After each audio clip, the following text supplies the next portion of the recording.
ভরা বিয়েবাড়ির মাঝখান থেকে আমার হাত ধরে টেনে নিয়ে যাচ্ছে মিস্টার আদ্রিয়ান আহমেদ আদিত্য। পুরো বিয়েবাড়ির মানুষজন স্থির হয়ে তাকিয়ে আছে আমাদের দিকে। কেউ কিছু বলতে পারছে না।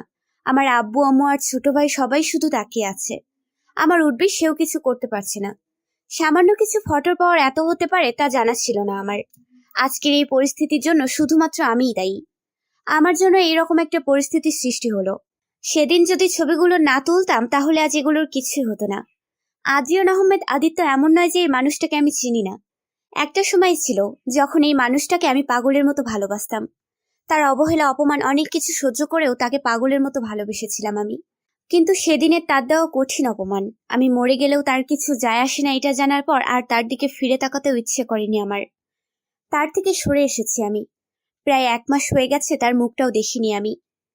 কিন্তু এইভাবে আমার বিয়ের মাঝখানে এসে এইভাবে জোর জবরদস্তি করে বিয়ে করে নেবে এটা আমার কল্পনার বাইরে ছিল।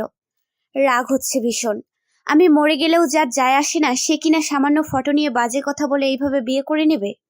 কিছুক্ষণ আগে কাজী আমায় কবুল বলতে বলবে এমন সময় আদিত্য তার সাঙ্গপাঙ্গ নিয়ে বিয়ে বাড়িতে উপস্থিত হলো। তাকে দেখে রীতিমতো চোখ রসগোল্লা হয়ে গেল আমার। আদিত্য আমার সামনে এসে বলল, ডার্লিং, এইভাবে বিয়ে করে নিলে কিভাবে হবে? আদিত্যর কথা শুনে আমি জাস্ট হা হয়ে তাকিয়েছিলাম। বলতে কি চাইছে উনি? এমন সময় আব্বু এসে আদিত্যের সামনে দাঁড়িয়ে বলল, তোমার সাহস তো কম নয়, আমার মেয়ের বিয়েতে এসে এইভাবে কথা বলছো? শ্বশুর মশাই, এত কথা কেন বলছেন বলুন তো? আর আমি আপনার মেয়েকে বিয়ে করব, আমায় রেখে অন্য ছেলের সাথে বিয়ে কি করে দেন আপনি? একদম বাজে কথা বলবে না। আদিত্য আব্বুর কাছ দেখে হেসে বলল, কুল ডাউন শ্বশুর মশাই, আপনার মেয়ে আমায় ভালোবাসে। আমরা একসাথে অনেকটা সময় কাটিয়েছি। এখন ওই সময়গুলোতে আমরা কি কি করেছি এটা আপনাকে হয়তো ভালোভাবে বোঝাতে হবে না। আর এখন আপনি আমায় রেখে অন্য ছেলের সাথে বিয়ে কি করে দেন? এমন সময় আমার উঠবি রাসেল এসে বলল। তোর সাহস তো কম নয়, আমার উডবিকে নিয়ে বাজে মন্তব্য করিস। সাথে সাথে আদিত্যের মাথা গরম হয়ে গেল। আদিত্য রেগে বলল, একদম তুই তোকারি করবে না। এই বলে আদিত্য কতগুলো ফটো বের করে রাসেলের হাতে দিল আর বলল, এইগুলো ভালো মতো দেখো আর বলো আমি মিথ্যে বলছি কিনা। রাসেল ফটোগুলো নিয়ে দেখতে শুরু করলো। আর ফটোগুলো এমন ছিল রাতের বেলা অনেকটাই কাছাকাছি এসে দুজন মানুষের ছবি তোলা। একটার ভেতর তো আমি আদিত্যের গালে কিস করছি। এসব ফটো দেখে রাসেল আর আব্বুর মাথা গরম হয়ে আসলো। আব্বু সব ফটোগুলো নিয়ে এসে আমার সামনে দাঁড়ালো। তারপর বলল, এসব কি দেখছি আমি? আরশি, তুমি, ছি ছি ছি, তোমাকে আমি মেয়ে বলতেও ঘৃণা হচ্ছে, শেষে কিনা তুমি এই গুন্ডাটার সাথে। এই বলে যেই না আব্বু আমার গালে থাপ্পড় মারতে যাবে সাথে সাথে আদিত্য এসে আব্বুর হাত ধরে বলল। এই ভুলটা একদম করবে না শ্বশুর মশাই। আমি রেগে আদিত্যকে বললাম, আপনি কোন সাহসে আমার বাবার হাত ধরেন? কোনো অধিকার নেই আপনার। সাথে সাথে আদিত্য হেসে বলল। অধিকার লাগবে ওয়েট। এই বলে আদিত্য আমার হাত ধরে টানতে টানতে বিয়ের আসরে নিয়ে গেল। তারপর কাজীকে বলল। কাজী সাহেব বিয়ে পড়াতে শুরু করুন। আদিত্যের কথা শুনে আমি হা হয়ে গেলাম। তারপর বললাম, আমি আপনাকে বিয়ে করব না। হুট করে আদিত্য আমার কানের কাছে ঝুঁকে বলল, আমি জানতাম ডার্লিং তুমি এমন কিছুই বলবে। চুপচাপ যা বলছি তাই করো, তা না হলে তা না হলে কি করবেন আপনি? তোমার পুরো পরিবার লাশ বানিয়ে দিব। তুমি জানো এটা করতে আমার হাত কাঁপবে না?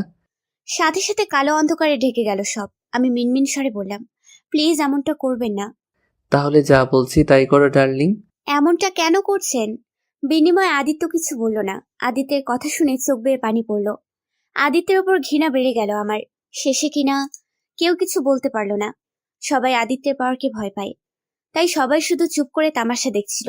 কবুল বলার মাধ্যমে বিয়ে হয়ে গেল। সবাই শুধু অবাক হয়ে আমাদের কাহিনী দেখে মজা নিচ্ছিল। হঠাৎই আদিত্য বলে উঠল, তাহলে বিয়ের কাজ শেষ, এখন তাহলে যাওয়া যাক বউ। হা হয়ে শুধু আদিত্যের কাণ্ড দেখলাম আমি। এমন সময় আব্বু বুকে হাত দিয়ে বসে পড়ল নিচে। সাথে সাথে আমি দৌড়ে গেলাম আব্বুর কাছে। বাবা! অসুস্থ শরীর নিয়ে বাবা চেঁচিয়ে বলে উঠল, একদম ওই মুখে আমায় বাবা বলবে না। বাবা! অপর্ণা, তুমি ওকে আমার চোখের সামনে থেকে চলে যেতে বলো, আমি ওর মুখ দেখতে চাই না। চোখ বেয়ে পানি পড়ল। এদিকে বাবার অবস্থা খারাপ হয়ে যাচ্ছে। সাথে সাথে রাসেল দেখতে শুরু করলো আব্বুকে, কারণ ও একজন ডাক্তার। এমন সময় আদিত্য আমার হাত ধরে টানতে টানতে নিয়ে আসলো।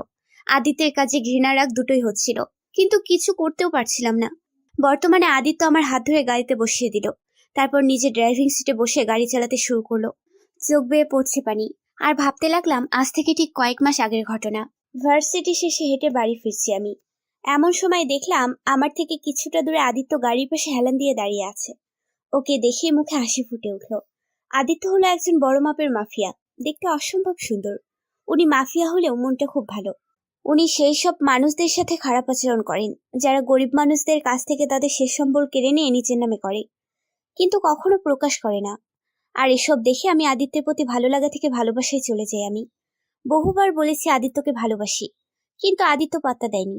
নানাভাবে তাকে প্রপোজ করেছি, কখনো ফুল দিয়ে তো কখনো চিঠি দিয়ে, কিন্তু আদিত্য সেগুলো ঠিকমতো দেখেওনি, দেওয়ার সাথে সাথে ফেলে দিয়েছে। আদিত্যকে প্রথম টিভিতে দেখেই সেই লেভেলের ক্রাশ খাই আমি। তারপর তার কাজ দেখে ফিদা। আদিত্য বলতে পাগল আমি, কিন্তু এই আদিত্য ঠিকমতো আমার দিকে তাকায় না পর্যন্ত। তারপরও বেহায়া মনটা তার দিকে এগিয়ে যায় বেশি। হুট করে দৌড়ে আদিত্যের সামনে দাঁড়িয়ে বললাম, জানেমান, তুমি এখানে কি করছো? আমায় দেখে আদিত্য রেগে বলল, আবার তুমি তোমার সমস্যা কি কতবার বলেছি এইসব ফালতু নাম দিয়ে ডাকবে না আমায়। আর তোমার কি আমায় দেখে ভয় হয় না? এই আদিত্যের নাম শুনে বড় বড় মন্ত্রীরা পর্যন্ত ভয় পায়, আর তুমি? এমন কেন করেন বলুন তো? আমি আপনাকে ভালোবাসি। ভালোবাসা? হাসলো আদিত্য। তারপর আমার পাশ কাটিয়ে চলে গেল আর বলল, নেক্সট টাইম যেন না দেখি, তোমায় একদম খুন করে দিব।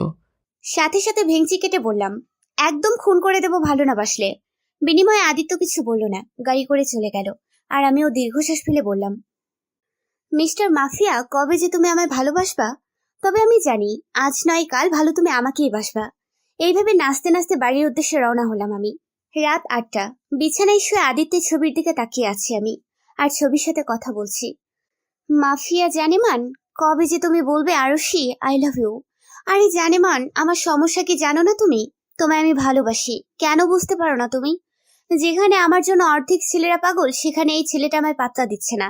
দাঁড়াও, যেদিন তোমার সাথে বিয়ে হবে সব শোধ নিব আমি। হঠাৎই উঠে বসে বেলকনিতে গিয়ে দাঁড়িয়ে পড়লাম আমি। আকাশটা খুব সুন্দর। এমন সময় বিছানার উপর ফোনটা বেজে উঠলো। ফোনটা তুলে দেখলাম মিষ্টিমাই বেস্টু। খুশি হয়ে ফোনটা তুলে বললাম, বল। মেলায় যাবি? এখন? হুম। আচ্ছা তুই বের হ, আমি তৈরি হয়ে আসছি। আচ্ছা। তারপর তৈরি হয়ে আম্মুকে একটু ম্যানেজ করে বেরিয়ে পড়লাম আমি। মাঝরাতে ব্যস্তহীন রাস্তায় দৌড়াচ্ছি আমি। আমার পেছনে দৌড়াচ্ছে কিছু বাজে ছেলে। ভয়ে হাত পা ঠান্ডা হয়ে যাচ্ছে আমার। এখন কে বাঁচাবে আমায়? কিছুক্ষণ আগে মেলা থেকে ঘুরে বাড়ি ফিরছিলাম। মিষ্টি তাদের বাড়ির রাস্তা চলে আসায় সে চলে গেল। আমিও আনমনেই হেঁটে যাচ্ছিলাম। এমন সময় কতগুলো বাজে ছেলে পেছনে আসতে দেখে ভয়ে ঘাবড়ে যাই আমি। ধীরে ধীরে স্পিড বাড়িয়ে পরক্ষণেই দৌড়াতে শুরু করলাম আমি। আর ছেলেগুলো দৌড়াচ্ছে আমার পিছন পিছন। এতটা রাত হয়ে যাবে বুঝতেই পারিনি।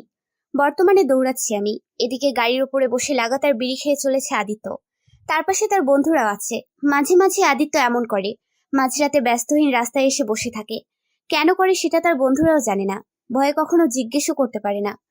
হাঁপাতে হাঁপাতে একটু দাঁড়িয়ে পড়লাম আমি। হঠাৎই সামনে আদিত্যকে দেখে নিমিষেই ভয় গায়েব হয়ে গেল আমার। এমন একটা মুহূর্তে আদিত্যের সাথে দেখা হবে সেটা ভাবতেও পারিনি। এমন সময় পেছনে এসে দাঁড়ালো ছেলেগুলো। সাথে সাথে দৌড়ে গিয়ে আদিত্যের সামনে গিয়ে দাঁড়ালাম আমি। তারপর হাঁপাতে হাঁপাতে বললাম, জানেমান, এত রাতে এইভাবে তোমার সাথে দেখা হবে এটা ভাবতেই পারিনি। প্লিজ ওই গুন্ডাগুলোর হাত থেকে বাঁচাও আমায়। এদিকে আদিত্য এত রাতে একটা মেয়েলি কণ্ঠ শুনে অবাক হয়ে আরেকবার সিগারেটে টান দিয়ে মুখ থেকে ধোঁয়া উড়ে সামনের দিকে তাকালো। আবারও আরশিকে দেখে কিছু বলল না সে। ওর পেছনে থাকা ছেলেগুলোর দিকে শুধু একবার তাকালো। তারপর ওর বন্ধুদের একটা ইশারা করতেই ওরা দ্রুত গতিতে আরশির পিছনে ছেলেগুলোর দিকে দৌড়ে গেল।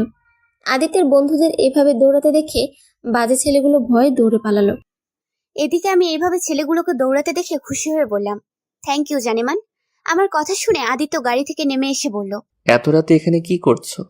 ও কিছু না, একটু বান্ধবীর সাথে মেলায় ঘুরতে এসেছিলাম। এমন সময় আদিত্যের বন্ধুরা এসে বলল, ভাই, সবগুলো ভয়ে পালিয়ে গেছে। কথাটা শুনে আমি খুশি হয়ে বললাম, চলে গেছে? খুব ভালো। তা তোমরা এত রাতে কি করছো এখানে? ও কিছু না ভাই, একটু হাঁটতে বেরিয়েছিল। ও গাড়ি করে হাঁটতে বেরিয়েছে? সাথে সাথে আদিত্য রেগে গিয়ে বলল, এত বক বক না করে বাড়ি যাও, এত প্রশ্ন কেন তোমার? না মানে এমনি জিজ্ঞেস করছিলাম। তারপর চুপ হয়ে দাঁড়িয়ে পড়লাম আমি। আমাকে এভাবে দাঁড়িয়ে থাকতে দেখে আদিত্য ধমক দিয়ে বলে উঠল। কি হলো, কথা কি কানে যাচ্ছে না? সাথে সাথে আমি ন্যাকা কান্না দিয়ে বললাম, একা যাব না, আমার বাড়ি পৌঁছে দাও জানেমান। কি মাথা নষ্ট হয়ে গেছে তোমার? আমার মাথা ঠিক হয়ে আছে, তোমারটা গেছে। দেখছো একটু আগে কতগুলো বাজে ছেলে পিছু নিয়েছিল। কোথায় বলবে তোমায় পৌঁছে দেই আমি, তা না। আরসের কথা শুনে আদিত্য কিছু একটা ভেবে রাশেদকে বলল, রাশেদ, তুই গিয়ে ওকে ওর বাড়ি পৌঁছে দিয়ে আয়। ও কেন যাবে? তুমি যাবে জানেমান। আচ্ছা চলো জানেমান, আমরা একসাথে হেঁটে বাড়ি যাই। আমার কথা শুনে আদিত্য চোখ গরম করে তাকালো আমার দিকে, কিন্তু পাত্তা দেয় কে? হুট করে আদিত্যের হাত ধরে হাঁটা শুরু করলাম আমি। সাথে আদিত্যের বন্ধুরাও ছিল। কেউ কিছু বলল না, আদিত্য নীরবতায় চলল। হাঁটছি আর আদিত্যের হাত ধরে বলছি, জানেমান আমরা বিয়ের পর এইভাবে রোজ রাতে ঘুরতে বের হব, ঠিক আছে? তারপর এত এত পিক তুলবো, তারপর সেগুলোর অ্যালবাম তৈরি করে বাড়ির দেয়ালে সাজিয়ে রাখবো, ঠিক আছে? আমার মতো আমি বকবক করে চলেছি, আর আদিত্য তার মতো চুপ করে হেঁটে চলেছে আর বিড়ি টেনে চলেছে। হুট করে দাঁড়িয়ে পড়লাম আমি। তারপর আদিত্যের কাছ থেকে বিড়িটা হাতে নিয়ে মাটিতে ফেলে দিয়ে বললাম, আমি এত বকবক করছি আর তুমি আছো একটা ডোন্ট কেয়ার ভাব নিয়ে। হুট করে আদিত্য আমার হাত চেপে ধরে তার কাছে এনে রেগে গিয়ে বলল, তোমার সমস্যা কি বলো তো? সারাদিন শুধু বকবক করো। আর তোমায় আমি বিয়ে করব না, একদম উল্টাপাল্টা কথা বলবে না। বিয়ে করলে অন্য কাউকে করব, তারপরও তোমায় করব না। আদিত্যের কথা শুনে আমি রেগে বললাম, কি? আমায় ছেড়ে অন্য মেয়েকে বিয়ে করলে তোমার খবর আছে? আর তোমার আমাকে বিয়ে করার দরকার নেই, বিয়ে আমি তোমায় করব। এই বলে হুট করে আদিত্যের পকেট থেকে ফোনটা বের করে উড়াধুরা ছবি তোলা শুরু করে দিলাম আমি। কেন করলাম জানা নেই আমার, তবে ভালো লাগছিল। আদিত্য আমার কাজ দেখে রেগে বলল, এসব কি করছো তুমি? তুমি যাতে আমায় ছেড়ে অন্য কাউকে বিয়ে করতে না পারো তার ব্যবস্থা করছি। এই বলে আদিত্যের খুব কাছে ছবি তোলা শুরু করে দিলাম আমি। আমার কাছে আদিত্য বিরক্ত হয়ে তার ফোনটা নেয়ার জন্য লাফালাফি করতে শুরু করলো, কিন্তু আমি দেব না। এক পর্যায়ে আরশি আদিত্যের গালে কিস করে বসে, আর তার হাতে মোবাইলের ক্যামেরা অন থাকায় ভুলক্রমে ক্লিক হয়ে যায় আর ফটো উঠে যায়। হুট করে এমন কিছু হবে সেটা হয়তো আদিত্য আরশি কেউ বুঝতে পারেনি। আদিত্য তার ফোনটা হাতে নিয়ে চেঁচিয়ে বলল, এসব কি করলে তুমি বেয়াদব মেয়ে? আদিত্যের ধমকে কেঁপে উঠলাম আমি। পরক্ষণে কিছু না ভেবে দৌড়ে আদিত্যের কাছ থেকে চলে আসলাম আমি। জানি ওখানে থাকা মানেই বিপদ, একটু বেশি বাড়াবাড়ি হয়ে গেছে, কিন্তু ইচ্ছে করে কিছু করেছি কি? আর আদিত্য রাগে গজগজ করতে করতে চলে গেল আর হাজারটা গালি দিতে লাগলো আরশিকে। বেশি বার বেড়ে গেছে মেয়েটা। বাড়ি এসে সোজা দৌড়ে রুমে গিয়ে দরজা বন্ধ করে দিয়ে জোরে জোরে শ্বাস ফেলতে লাগলাম আমি। পরক্ষণেই মুচকি এসে আমি ঘুম। এভাবেই কাটছিল আদিত্য আর আরুষির দিন। প্রতিদিন বিভিন্নভাবে আরিশি আদিত্যকে বিরক্ত করত, নানাভাবে জ্বালাতন করত, আর আদিত্য শুধু তাকে ইগনোর করত আর অপমান করত। আরুষি ভেবেছিল কখনো না কখনো আদিত্য তাকে ভালোবাসবেই, তার প্রতি একটু হলেও ফিলিংস ছিল আদিত্যের। কিন্তু তার এই ধারণা ভুল প্রমাণিত হলো সেদিন। আজকে ভার্সিটির নবীনবরণ অনুষ্ঠান। এবছরে যারা নতুন ভার্সিটিতে ভর্তি হয়েছে তাদের জন্য, আর আমি সিনিয়র হওয়ার জন্য এর দায়িত্ব আমার উপরও পড়েছে। আজকে সবাই শাড়ি পরে ভার্সিটি যাবে, আমিও যাব ভাবতেই খুশি খুশি লাগছে খুব। শাড়ি বরাবরই ফেভারিট আমার। একটা কলাপাতা রঙের শাড়ি পরে নিলাম, চুলগুলো খুলে দিলাম, চোখে হালকা কাজল, হালকা মেকআপ দিয়ে আমি তৈরি। এমন সময় রুমে আসলো মিষ্টি, ও শাড়ি পরেছে। তারপর দুজনেই খুশি হয়ে চলে গেলাম ভার্সিটিতে। দুপুর দিকে প্রায় সবার স্যারম্যামদের ভাষণ শেষ করে অনুষ্ঠান প্রায় শেষের দিকে। একরাশ বিরক্ত মাখা মুখ নিয়ে বসেছিলাম আমি। এদিকে আদিত্য আর তার বন্ধু বান্ধব একটা ছেলেকে ধরার জন্য দৌড়াচ্ছিল। ছেলেটির দোষ ছিল, ছেলেটি ড্রাগ পাচার করত, আর আদিত্য এটা জানতে পেরে যায় কোনোভাবে, আর ছেলেটিকে ধরার জন্য দৌড়াচ্ছে আদিত্য। আদিত্যের সামনে থাকা ছেলেটি দৌড়াতে দৌড়াতে এক পর্যায়ে ভার্সিটির ভেতর চলে যায়, আর তার পিছন পিছন আদিত্যও ভিতরে ঢুকে যায়। করাতালির মাধ্যমে অনুষ্ঠান শেষ করে সবাই বাড়ি ফেরার উদ্দেশ্যে রওনা হব। এমন সময় চারদিকে গুলির শব্দ, সাথে সবার দৌড়াতে দেখে ঘাবড়ে গেলাম আমি। সবাই দৌড়াচ্ছে কেন? এমন সময় মিষ্টি বলল, আরশি তাড়াতাড়ি ছুটে আয়। কোথা থেকে একটা ছেলে আমার হাত ধরে টেনে নিয়ে মাথায় বন্দুক ঠেকিয়ে বলল, ওইখানে দাঁড়া আদিত্য, তা না হলে এই মেয়েটার মাথা গুলি মেরে উড়িয়ে দেব। ছেলেটির কথায় আমিও তাকালাম আদিত্যের দিকে। ভয়ে কলিজা কেঁপে উঠল আমার। আবার কোথাও থেকে মন বলছিল আদিত্য বলবে আমায় ছেড়ে দিতে, কিন্তু আদিত্য, ছেলেটির এমন কাজে আদিত্য হাসলো, হেসে বলল, তাই নাকি? তা দে না, ও আমার বউ না অন্য কিছু যে তুই ওকে মেরে ফেললে আমি ভয় পাবো আর তোকে ছেড়ে দিব? এদিকে আদিত্যের এমন কথা শুনে আমি হা হয়ে গেলাম। আমি মরে গেলেও কিছু যায় আসে না আদিত্যের।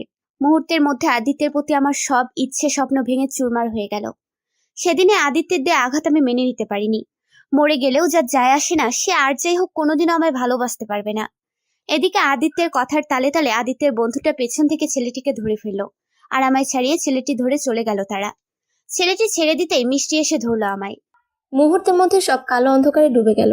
অতিরিক্ত ভয় আর আঘাত দুটো একসাথে মস্তিষ্কের কোণে এসে ধাক্কা মারলো, আর আরশি জ্ঞান হারালো। সেদিনের পর থেকে আরশি আর আদিত্যকে জ্বালাতন করেনি। আর না কখনো ওর সামনে গেছে। পুরো 1 মাস ঘরবন্দি থেকেছে সে, না কারোর সাথে তেমন কথা বলেছে, শুধু রুমের ভিতর বসে আদিত্যের সব স্মৃতি একে একে দাফন দিয়েছে। এর ভিতর তার বাবাও তাকে বিয়ের জন্য তাড়া দিচ্ছিল, আর সেও রাজি হয়ে যায়।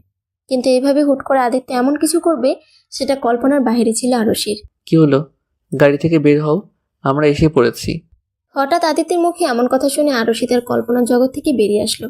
মিটমিট চোখে বাহিরে তাকিয়ে দেখলো ইয়া বড় একটা বাড়ি। আরশি বের হলো না গাড়ি থেকে। আরশির কাজ দেখে আদিত্য কোলে তুলে নিল আরশিকে।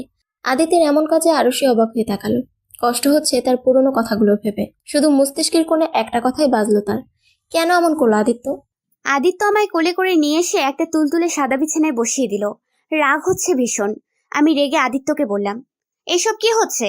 এইসব করার মানে কি? জোর জবরদস্তি করে বিয়ে করলেন কেন? আদিত্য শান্তস্বরে বলল, বলবো পরে, তুমি এখন রেস্ট নাও ডার্লিং, বাকি কথা পরে হবে। আগে তোমার জন্য খাবারের ব্যবস্থা করি। আপনি কি আমার সাথে মশকরা করছেন নাকি? আমি থাকবো না আপনার সাথে। এই বলে যেই না বিছানা থেকে উঠে যেতে যাব, সাথে সাথে আদিত্য আমায় বিছানার সাথে চেপে ধরে বলল, এই ধরনের ভুল একদম করো না ডার্লিং। 1 মাস প্রচুর পুড়িয়েছ আমায়, তার শাস্তি যে তোমায় পেতে হবে। আদিত্যের কথা শুনে আমি রেগে বলে উঠলাম, আপনাই পুড়িয়েছি মানে? আমাদের দেখা হলো কোথায়? এত কথা এখন বলতে পারবো না তোমায়। চুপ করে বসে থাকো এখানে। একবার নড়লে একদম পা ভেঙে বসিয়ে রাখবো। আমি আজকে খুব খুশি, তাই একদম রাগাবে না আমায়। এই বলে আদিত্য আমায় ছেড়ে দিয়ে দরজা সামনে থেকে বন্ধ করে চলে যায় আদিত্যের কাজে চরম বিরক্ত আমি। কি পেয়েছি কি আমায়? যখন যা ইচ্ছে তাই করবে নাকি? বিছানার চাদর চেপে ধরে নিজের রাগকে কন্ট্রোল করছি আমি। কিছুক্ষণ পর আদিত্য হাতে করে কিছু খাবার নিয়ে রুমে আসলো। আদিত্যকে দেখলেই মাথা গরম হয়ে যাচ্ছে আমার। একদম সহ্য হচ্ছে না। এই ছেলেটার জন্য কতটা না অবহেলা সহ্য করেছি, কতবার নিজেকে নিজে আঘাত করেছি। আদিত্যের স্মৃতি ভুলে যাওয়ার কত কিছু করেছি আমি। আর সে আদিত্য কিনা, কোনো কিছু মেনে নিতে পারছি না আমি। আদিত্য খাবারগুলো নিয়ে এসে আমার পাশে এসে বলল, এখনো ফ্রেশ হওনি তুমি? তুমি কি চাও আমি তোমায় ফ্রেশ করিয়ে দেই? একদম বাজে কথা বলবেন না। আমার ভালো লাগেনি তাই ফ্রেশ হয়নি। হাসলো আদিত্য। আদিত্যের হাসি একদমই সহ্য হচ্ছে না আমার। আদিত্য তার হাসি থামিয়ে বলল, ঠিক আছে, ফ্রেশ হতে হবে না, আমি তোমায় খাইয়ে দিচ্ছি। আমি খাবো না। বেশি বাড়াবাড়ি করছো তুমি। বাড়াবাড়ি করছি, বেশ করছি। কি পেয়েছেন কি আপনি? যা বলবেন তাই হবে নাকি? আপনি চেয়েছেন আপনার জীবন থেকে সরে আসতে, আমিও সরে এসেছি। তাহলে আজ কেন আপনি এমন করলেন? উত্তর দিন আমায়। তোমার সব প্রশ্নের উত্তর দিব আমি, তবে এখন নয়, পরে। কিন্তু আমি যে এখনই শুনবো।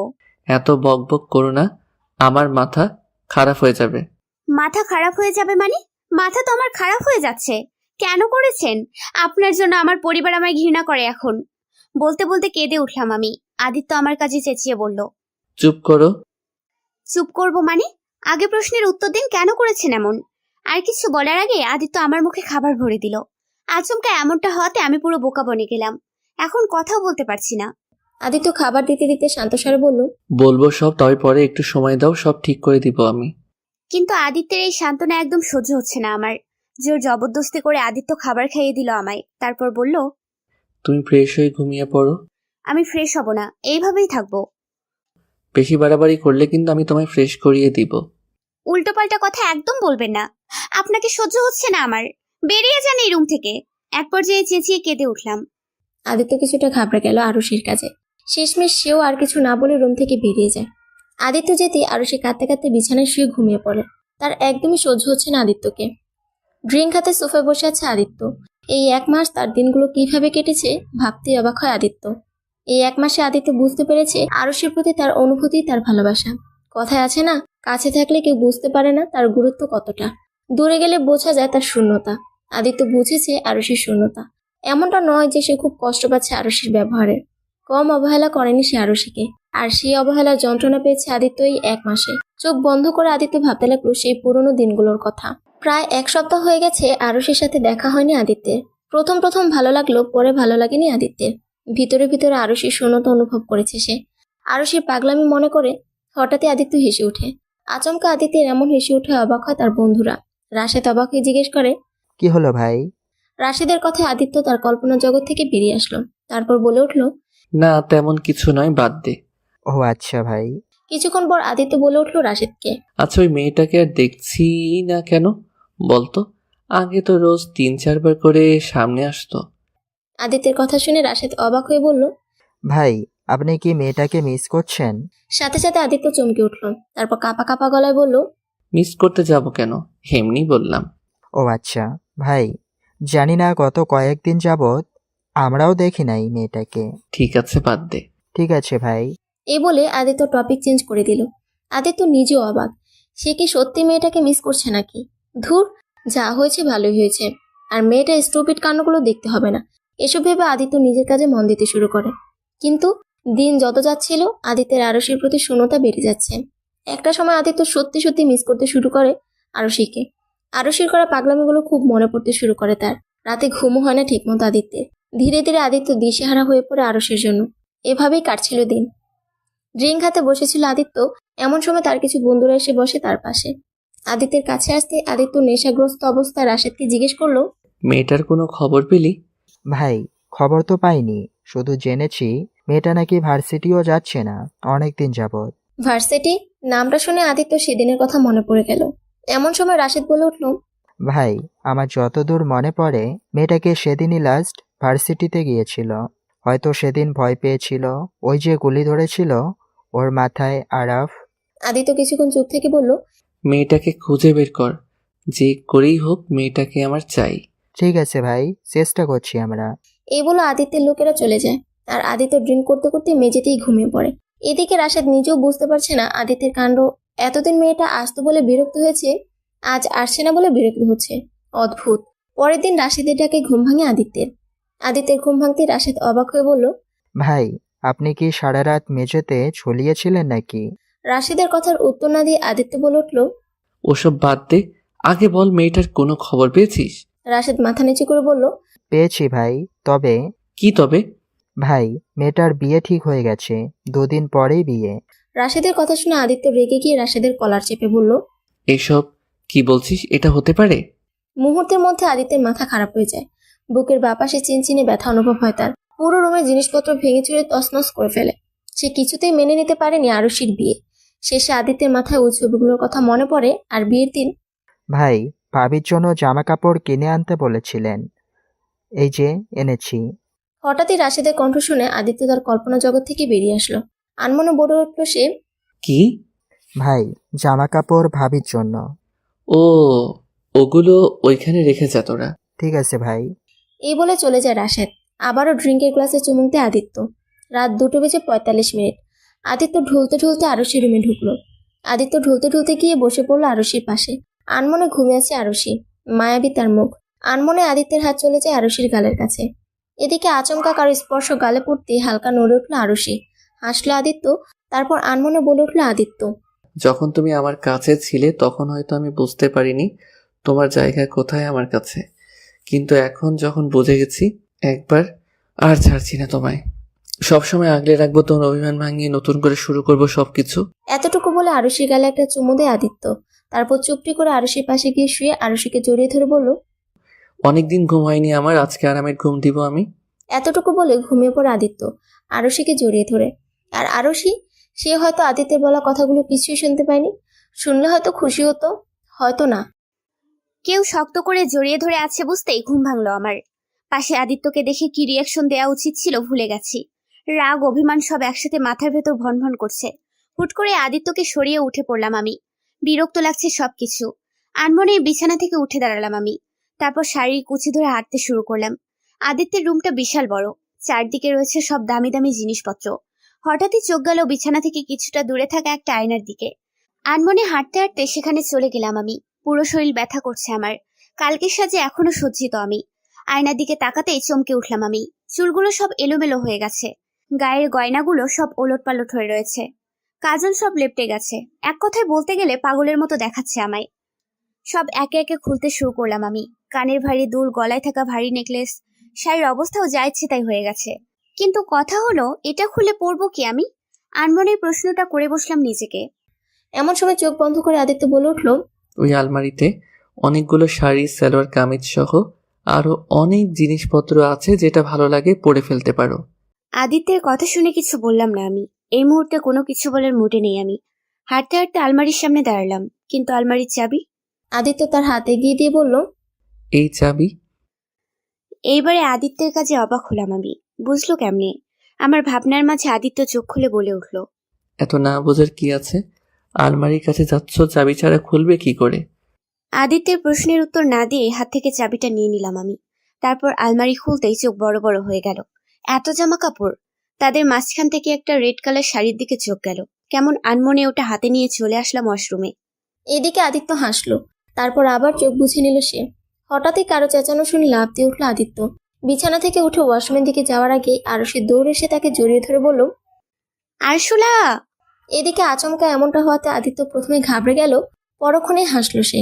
তারপর আরশির কানের কাছে ঝুঁকে বলল, সকাল সকাল এইভাবে চমকে দিলে আমি তো থার্ড অ্যাটাক করবো ডার্লিং। এতক্ষণ পর কারো মুখ থেকে কথা শুনে চমকে উঠলাম আমি। ছোটবেলা থেকে আরশোলা খুব ভয় পাই আমি। কিছুক্ষণ আগে শাওয়ার অন করতেই আচমকা একটা আরশোলা দেখে ভয়ে ঘাবড়ে গিয়ে চেঁচিয়ে উঠলাম আমি। এই মুহূর্তে এক বিশ্রী পরিস্থিতিতে দাঁড়িয়ে আছি আমি। লজ্জায় মাটির সাথে মিশে যেতে ইচ্ছে করছে আমার। আস্তে আস্তে চোখ খুললাম আমি। আদিত্যকে হাসতে দেখে রাগ হচ্ছে, কিন্তু কিছু বলতে পারছি না। আচমকাই আদিত্যকে ধাক্কা মেরে সরিয়ে দিয়ে আবার দৌড়ে ওয়াশরুমে চলে গেলাম আমি। ভয় করছে এখন। চোখ খুলতে আবারও আরশোলাকে দেখে আবারও চেঁচিয়ে উঠলাম আমি। আবারও ওয়াশরুম থেকে বেরিয়ে আসলাম। ওয়াশরুমের দরজা বন্ধ করে দরজার সাথে হেলান দিয়ে দাঁড়িয়ে পড়লাম আমি। আজকে গোসল করা হবে না মনে হয় আমার। এদিকে আমার কাণ্ড দেখে আদিত্য হাসতে হাসতে শেষ। কি করব কিছু বুঝতে পারছি না। আমি চেঁচিয়ে বলে উঠলাম, এত হাসার কি আছে? আদিত্য তার হাসি থামিয়ে বলল, হাসবো না? আদিত্যের মতো একজন সাহসী ছেলের বউ হয়ে তুমি কিনা সামান্য আরশোলা দেখে ভয় পাচ্ছ? ওভাবে তাকানোর মতো কিছু বলিনি। তবে যাই বলো, আরশোলাকে একটা ধন্যবাদ দেওয়া উচিত। ধন্যবাদ দিবেন মানে? ওটাকে তো ধরে এনে পিটানো উচিত। হাসলো আদিত্য। কিছুক্ষণের জন্য হলেও আদিত্যের হাসির দিকে চোখ আটকে গেল আমার। কি সুন্দর হাসি! ছেলেটা এত সুন্দর কেন? হঠাৎই আবার পুরনো কথা ভেবে রাগ উঠল আমার। একটু গম্ভীর গলায় বললাম আমি, হাসা শেষ হয়ে গেলে এখন বলা হোক আমি গোসল করব কোথায়? আমার কথা শুনে আদিত্য তার হাসি থামিয়ে উঠে দাঁড়িয়ে আমার দিকে এগোতে লাগলো। আচমকা আদিত্য এমন কাজে ঘাবড়ে গেলাম আমি, তবে প্রকাশ করলাম না। স্থির দৃষ্টিতে তাকিয়ে রইলাম তার দিকে। পরক্ষণে আবার চোখ নামিয়ে ফেললাম। এদিকে আদিত্য এগোতে এগোতে আমার একদম কাছে চলে এসেছে। শরীরের পশম দাঁড়িয়ে উঠলো আমার। শ্বাস বেরিয়ে আসার উপক্রম। আদিত্য ওয়াশরুমের দরজার দিকে হাত লাগিয়ে দাঁড়ালো। তার এমন কাজে প্রায় ঘাবড়ে গেছি আমি। ভয়ে হাত পা ঠান্ডা হয়ে যাচ্ছে আমার। আচমকা আদিত্য ঝুঁকে পড়লো আমার দিকে। সাথে সাথে খিচে চোখ বন্ধ করে নিলাম আমি। এদিকে আদিত্য আরশির কাছে হাসলো, তারপর আরশির কানের কাছে ঝুঁকে বলে উঠল সে, এইভাবে ভেজা অবস্থায় সামনে আসলে নিজেকে কন্ট্রোল করা যে দায়ী হয়ে দাঁড়াবে সুন্দরী। আদিত্যের মুখে এমন একটা কথা শুনে পুরোই শকড খেলাম আমি। এতক্ষণ পর মনে পড়েছে আমি যে ভিজে গিয়েছিলাম। ছি ছি, কি বিশ্রী একটা অবস্থা। আমি রাগী লোক নিয়ে আদিত্যর দিকে তাকালাম। ইচ্ছে করছে শালার মাথাটা বাড়ি মেরে ভেঙে দেই। হুট করে আদিত্য ওয়াশরুমের দরজা খুলে ভেতরে ঢুকে পড়লো। আশেপাশে তাকিয়ে কোথাও আরশোলা না দেখে বলে উঠল সে, চলে গেছে, এখন গোসল করে নাও। আদিত্যের কথা শুনে আদিত্যের পেছন থেকে পিটপিট চোখে তাকালাম আমি আশেপাশে। সত্যিই নেই। কি বাজে আরশোলা মাইরি! উফ, বাঁচা গেল। তারপর আর কি, আদিত্য চলে গেল। আমিও ওয়াশরুমের দরজা বন্ধ করে দিলাম। এদিকে আদিত্য হাসতে হাসতে শেষ। আসলেই পাগলি একটা। বিকেলে আনমনির বেলকনির রেলিং ধরে দাঁড়িয়ে আছি আমি। কষ্ট হচ্ছে খুব। পরিবারের সবাই আমাকে ঘৃণা করছে। কোথাও না কোথাও এসবের জন্য আমিই দায়ী। কিন্তু এখনো বুঝলাম না আদিত্য এমন কিছু কেন করলো। এই প্রশ্নটা মাথা খারাপ করে দিচ্ছে আমার। এমন সময় আকাশে কালো মেঘ এসে ঢেকে দিল পুরো শহরটা। আকাশে গর্জন করছে। হয়তো তুমুল বেগে বৃষ্টি হবে। হঠাৎই মনে পড়ে গেল ওই বৃষ্টির দিনে ছোট ভাইয়ের সাথে করা দুষ্টু মিষ্টি মজাগুলো। ছাদে উঠে লাফালাফি দিনগুলো সত্যিই খুব সুন্দর ছিল ভেবে দীর্ঘশ্বাস ফেললাম আমি। কিছুক্ষণের মধ্যেই মেঘের কোল থেকে বৃষ্টি পড়তে শুরু করলো। গাছের পাতা সহ আশেপাশের জায়গা থেকে টপ টপ করে বৃষ্টির শব্দ এসে কানে বাজতে শুরু করলো। আনমনেই বেলকনির রেলিং এর বাইরে হাত চলে গেল আমার। বৃষ্টি বরাবরই পছন্দের আমার। আজকেও ভালো লাগছে। বেলকনিতেও বৃষ্টির পানি ছিটকে আসছে ভিতরে। বৃষ্টিতে ভিজে যাচ্ছি আমি। হুট করেই ঠোঁটের কোণে এক চিলতে হাসি ফুটে উঠলো। আনমনেই দাঁড়িয়ে আছি আমি, আর বৃষ্টি এসে ভিজিয়ে দিচ্ছে আমার পুরো শরীর। চোখ বন্ধ করে বৃষ্টির পানি গায়ে মাখাচ্ছি আমি। এদিকে আদিত্য রুমে ঢুকে দেখলো পুরো রুম অন্ধকারে ঢেকে গেছে, তবে বাহিরের মৃদু আলোতে সবটা দেখা যাচ্ছে। আশেপাশে তাকিয়ে কোথাও আরশি দেখলো না আদিত্য। হঠাৎই তার চোখ গেল বেলকনির দিকে। মৃদু আলোতে আদিত্য হেঁটে চলল আরশির কাছে। পুরনো কথাগুলো সব ভেসে আসছে সামনে। পরিবারের কথা ভেবে কষ্ট হচ্ছে। আবার আদিত্যের অবহেলাগুলোও সব একে একে বেরিয়ে আসছে। চোখ বেয়ে পড়ছে পানি। কেন এমন হলো? আমি তো ভুল কিছু করিনি। আনমনেই ভালোবেসেছিলাম আদিত্যকে। আর ভালোবাসা মানুষকে এত কষ্ট দেয় জানা ছিল না আগে। ভিতরে ভিতরে জ্বলে পুড়ে ছারখার হয়ে যাচ্ছি আমি। বৃষ্টির পানি আর চোখের পানি মিশে এক হয়ে যাচ্ছে। হুট করেই কেউ পেছন থেকে হাত দিল কাঁধে। হঠাৎ কি হলো জানা নেই। হুট করেই তাকে শক্ত করে জড়িয়ে ধরলাম আমি। তারপর কেঁদে কেঁদে বলে উঠলাম আমি, কেন এমন করলে তুমি? আমি তো শুধু ভালোবেসেছিলাম তোমায়। হাজার হাজার স্বপ্ন বুনেছিলাম তোমায় নিয়ে। তোমায় তো শুধু ভালোই বেসেছিলাম।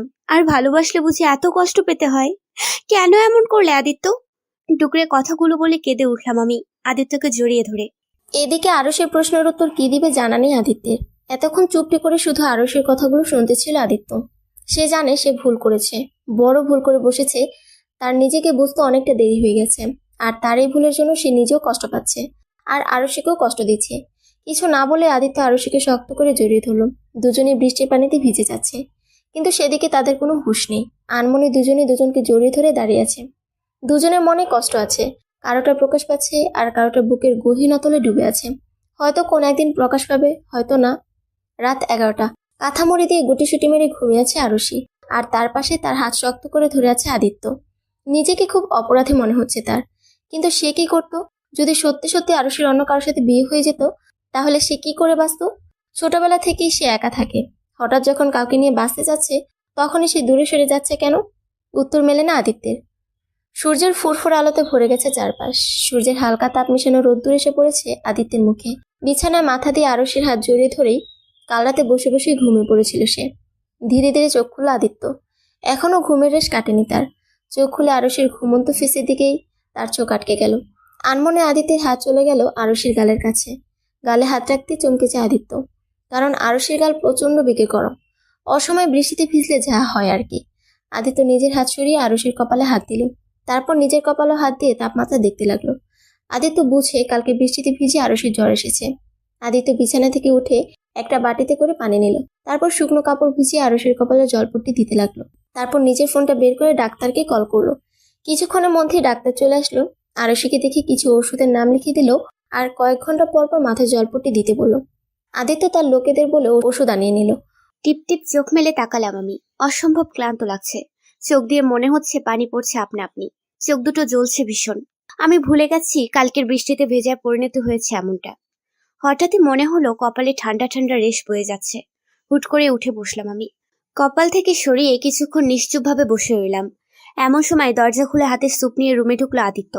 আমায় এভাবে বসে থাকতে দেখে দ্রুত এগিয়ে এসে স্যুপের বাটি পাশের টেবিলে রাখতে রাখতে বলল, বসছো কেন? শুয়ে থাকো। নিশ্চুপ ভঙ্গিতে আদিত্যের মুখের দিকে তাকালাম আমি। আদিত্য আমার চাহনি দেখে বলে উঠল, আমি জানি তুমি খুব ক্লান্ত, তাই চুপটি করে শুয়ে থাকো, আমি তোমায় খাইয়ে দিচ্ছি। আচ্ছা ওয়েট। এই বলে আদিত্য আমায় ধরে পেছনে একটা বালিশ দিয়ে শুয়ে দিল। আদিত্যের কাজে অবাক আমি। কি করতে চাইছেন উনি? হুট করে আদিত্য সুপের বাটি হাতে নিয়ে বলল, হা করো। অবাক চোখে তাকালাম আদিত্যের দিকে। আমার চাহনি দেখে আদিত্য বলে উঠল, কি হলো? হা করতে বলেছি, আমার মুখের দিকে তাকিয়ে থাকতে বলিনি। ছলছল চোখে তাকালাম আমি আদিত্যর দিকে। হুট করে আদিত্য মুখের ভিতর স্যুপ দিয়ে দিল। আমি অবাক হয়ে আনমনে খেতে শুরু করলাম। কিছুক্ষণ যেতেই মুখ ঘুরিয়ে নিলাম আমি। আদিত্য আমার কাজ দেখে রেগে বলে উঠল, সবটা খেতে হবে? আর খেতে ইচ্ছে করছে না। সেটা বললে তো শুনছি না। এক প্রকার জোর করে আদিত্য পুরো স্যুপ খাইয়ে দিল আমায়। তারপর রুমাল দিয়ে মুখ মুছিয়ে দিয়ে ঔষধ খাইয়ে দিয়ে আমায় শুয়ে দিয়ে চলে গেল আদিত্য। আমি অবাক চোখে তাকিয়ে রইলাম আদিত্যের দিকে। এত বদলে গেল কি করে? রাগ অভিমান দুটোই হচ্ছে এই মুহূর্তে। যদি বদলানোরই ছিল আগে কেন বদলালে না তুমি? সারা দিনটাই আদিত্যের সেবায় কেটে গেল। অদ্ভুত লাগলো সবকিছু। আদিত্য বদলে গেছে। তাহলে কেউ আমায় ভালোবাসে নাকি অন্য কিছু? মস্তিষ্কের কোনো প্রশ্ন এসে নাড়া দিল। উত্তরটা শুধু আদিত্যই দিতে পারবে। রাত 2টা। ক্লান্ত শরীর নিয়ে বিছানা থেকে উঠে বসলাম আমি। আদিত্য পাশেই বসে ঘুমিয়ে আছে। অদ্ভুত এক মায়া আদিত্যের মুখে। সারাদিন ঘুমিয়ে থাকলে কি আর রাতে ঘুম আসে নাকি? তারপরও জ্বর। কোনো কিছু ভালো লাগছে না। হঠাৎই মায়ের কথা খুব মনে পড়ে গেল আমার। আগে জ্বর আসলে মাকে সারা রাত জড়িয়ে ধরে ঘুমিয়ে থাকতাম। বড্ড মন খারাপ হচ্ছে এখন। আস্তে আস্তে বিছানা থেকে উঠে দাঁড়ালাম আমি। চারিদিকে আধো অন্ধকার ঢেকে গেছে। জানালা ভেদ করে রাতের মৃদু আলো আসছে রুমে। ক্লান্ত মাখা শরীর নিয়ে আস্তে আস্তে হেঁটে জানালার পাশে দাঁড়ালাম আমি। আকাশটা পুরো পরিষ্কার। কোথাও কোনো তারার রেখা নেই। আনমনে আকাশের দিকে তাকিয়ে আছি আমি। এদিকে আদিত্য আচমকাই ঘুম ভেঙে যায় তার। আবছা চোখে পাশে আরুষিকে না দেখে ঘাবড়ে আতকে উঠল সে। লাফ মেরে বিছানা থেকে উঠে দাঁড়ালো সে। চারপাশে চোখ বুলিয়ে জানালার পাশে আরুষিকে দেখতে পেয়ে স্বস্তির নিঃশ্বাস ফেলল সে, যেন তার আপন মনে প্রাণ ফিরে পেয়েছে। এই জন্যই বলা হয়েছে, কারো মায়ায় জড়িও না প্রিয়। প্রিয় মানুষটা একটু চোখের আড়াল হলেই দম বন্ধ হওয়ার পরিণতিতে চলে যায়। বরাবরই আদিত্য ভালোবাসা কি জানা ছিল না তার, তাই হয়তো এখন একটু বেশি ভয় হয় তার।